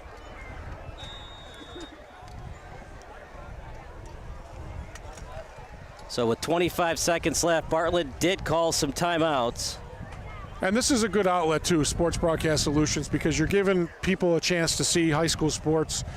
I know you do different sports as well, but again, we don't have that other network that used to do those games for some reason. They used to come out, of course they would only do the top games, but coming out and doing these games and giving the fans, people who can't attend, to watch the game from home live. Yeah. So, I mean, this is a good outlet. If people are listening, future advertisers and sponsors, come on and jump on board. Yeah. Well, hopefully you're watching too. Very cost effective for putting a good, I hope you like the broadcast without me rambling too much. But can't wait to, hopefully, if the schedule fits me, I'd like to do some basketball and some hockey. So. And Bartlett will just accept the 17-0 defeat. They take the knee. Glenbard North, they played an excellent job. But you know what? If they start connecting on these passes between Yario and Cruz and all those other players, they're going to win football games. It just didn't happen tonight. And you know what? Bartlett has to move on from mistakes. That fumble that Yario did, you got to move past it. Bad things are going to happen. There's no such thing as a perfect football game. And it just didn't seem like Bartlett could move past that fumble. What's the statement they say? Any team can be beaten on any day. Right, any given Sunday. It's a famous movie for a reason. That's what happened tonight. So for our excellent crew, for Andy Jatcham, for Sam Corbett, for Gary Zahara, Kalia Butler, I'm Kyle Smith. We'll see you next time on SBS. Post-game show coming up next, brought to you by GregSchwarze.com.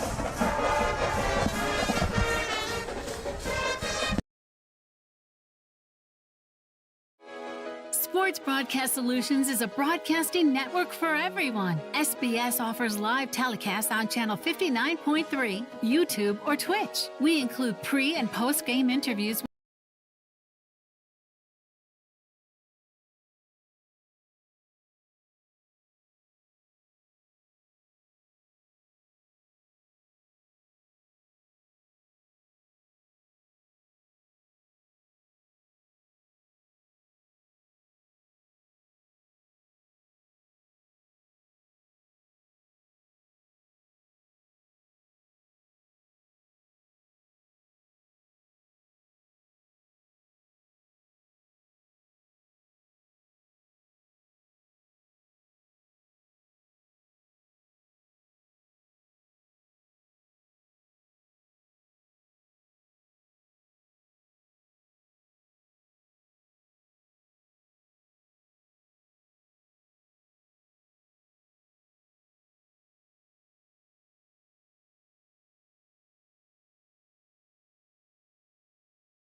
Is a broadcasting network for everyone.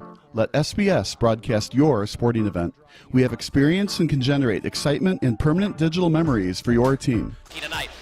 That time, finally a goal for the Stampede. We have professional videographers using high-definition modern-day cameras, color analysts, and play-by-play announcers with state-of-the-art, classy graphical scoreboards to keep you updated. Plus, we have commercials to advertise your team, club, or sponsor, and us.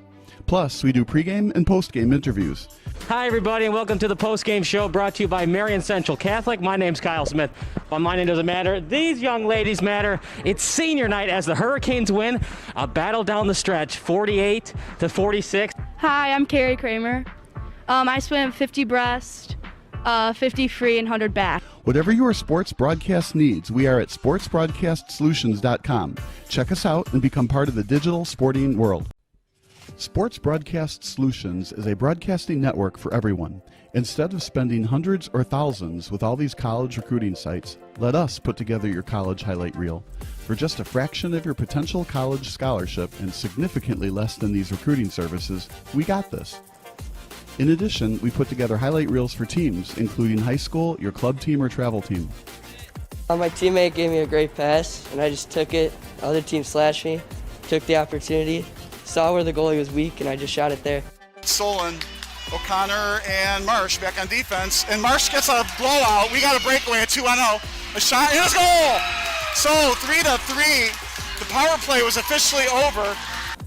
Whatever your sports broadcast needs, check us out at sportsbroadcastsolutions.com. Check us out and become part of the digital world.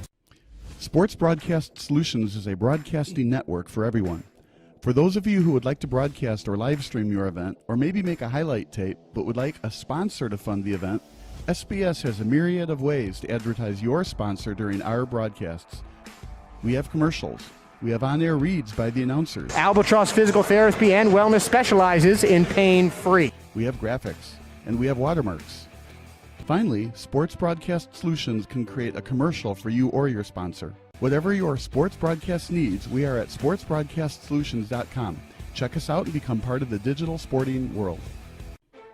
Sports Broadcast Solutions is a broadcasting network for everyone. For those of you that just want raw footage of your sporting event, but no play-by-play or color commentary, you just need us to live stream video from the event over the internet. We will live stream your event on YouTube on our Sports Broadcast Solutions channel. In addition, we also have a dedicated channel on YouTube for live streaming at SBS Livestream. And if you need multiple channels, we can utilize Facebook Livestream and Instagram Live on our channel as well. Options include commercials from your sponsors, professional scoreboard graphics are still available, and of course, yes, pre- and post-game interviews are available as an option if you want. We've been working really hard this whole summer and stuff. Whatever your sports broadcast needs, we are at sportsbroadcastsolutions.com. Check us out and become part of the digital sporting world. Sports Broadcast Solutions is a broadcasting network for everyone. We broadcast sporting events for people of all ages, including adult leagues, high school leagues, and kids, complete with professional-looking graphics, broadcasters, color analysis, and commercials. We do pre- and post-game interviews with the players. In addition, Sports Broadcast Solutions does highlight films, including college recruiting reels, highlight films you'd see on sports news programs, and just simply highlight films for fun. Sports Broadcast Solutions also provides raw footage and live streams if you'd like. Subscribe to us and listen to our professional talk videos about relevant topics in the pro and college ranks. Whatever your sports broadcast needs, contact us at sportsbroadcastsolutions.com and become part of the digital world. This is Sports Broadcast Solutions, a broadcasting network for everyone. Check us out at sportsbroadcastsolutions.com and become part of the digital sporting world.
low interest rates on Facebook. Maybe I can refinance my butter hot tub. Yes on the butter, no on the link, Karen. Social media scams rob Americans every year. You're giving away your money to a hacker in a hoodie. That's a negative stereotype, and we don't appreciate it. I'd like to speak to their manager. You're actually the manager of protecting your identity. Learn more at banksneveraskthat.com. Okay. Gary, we need more baguettes.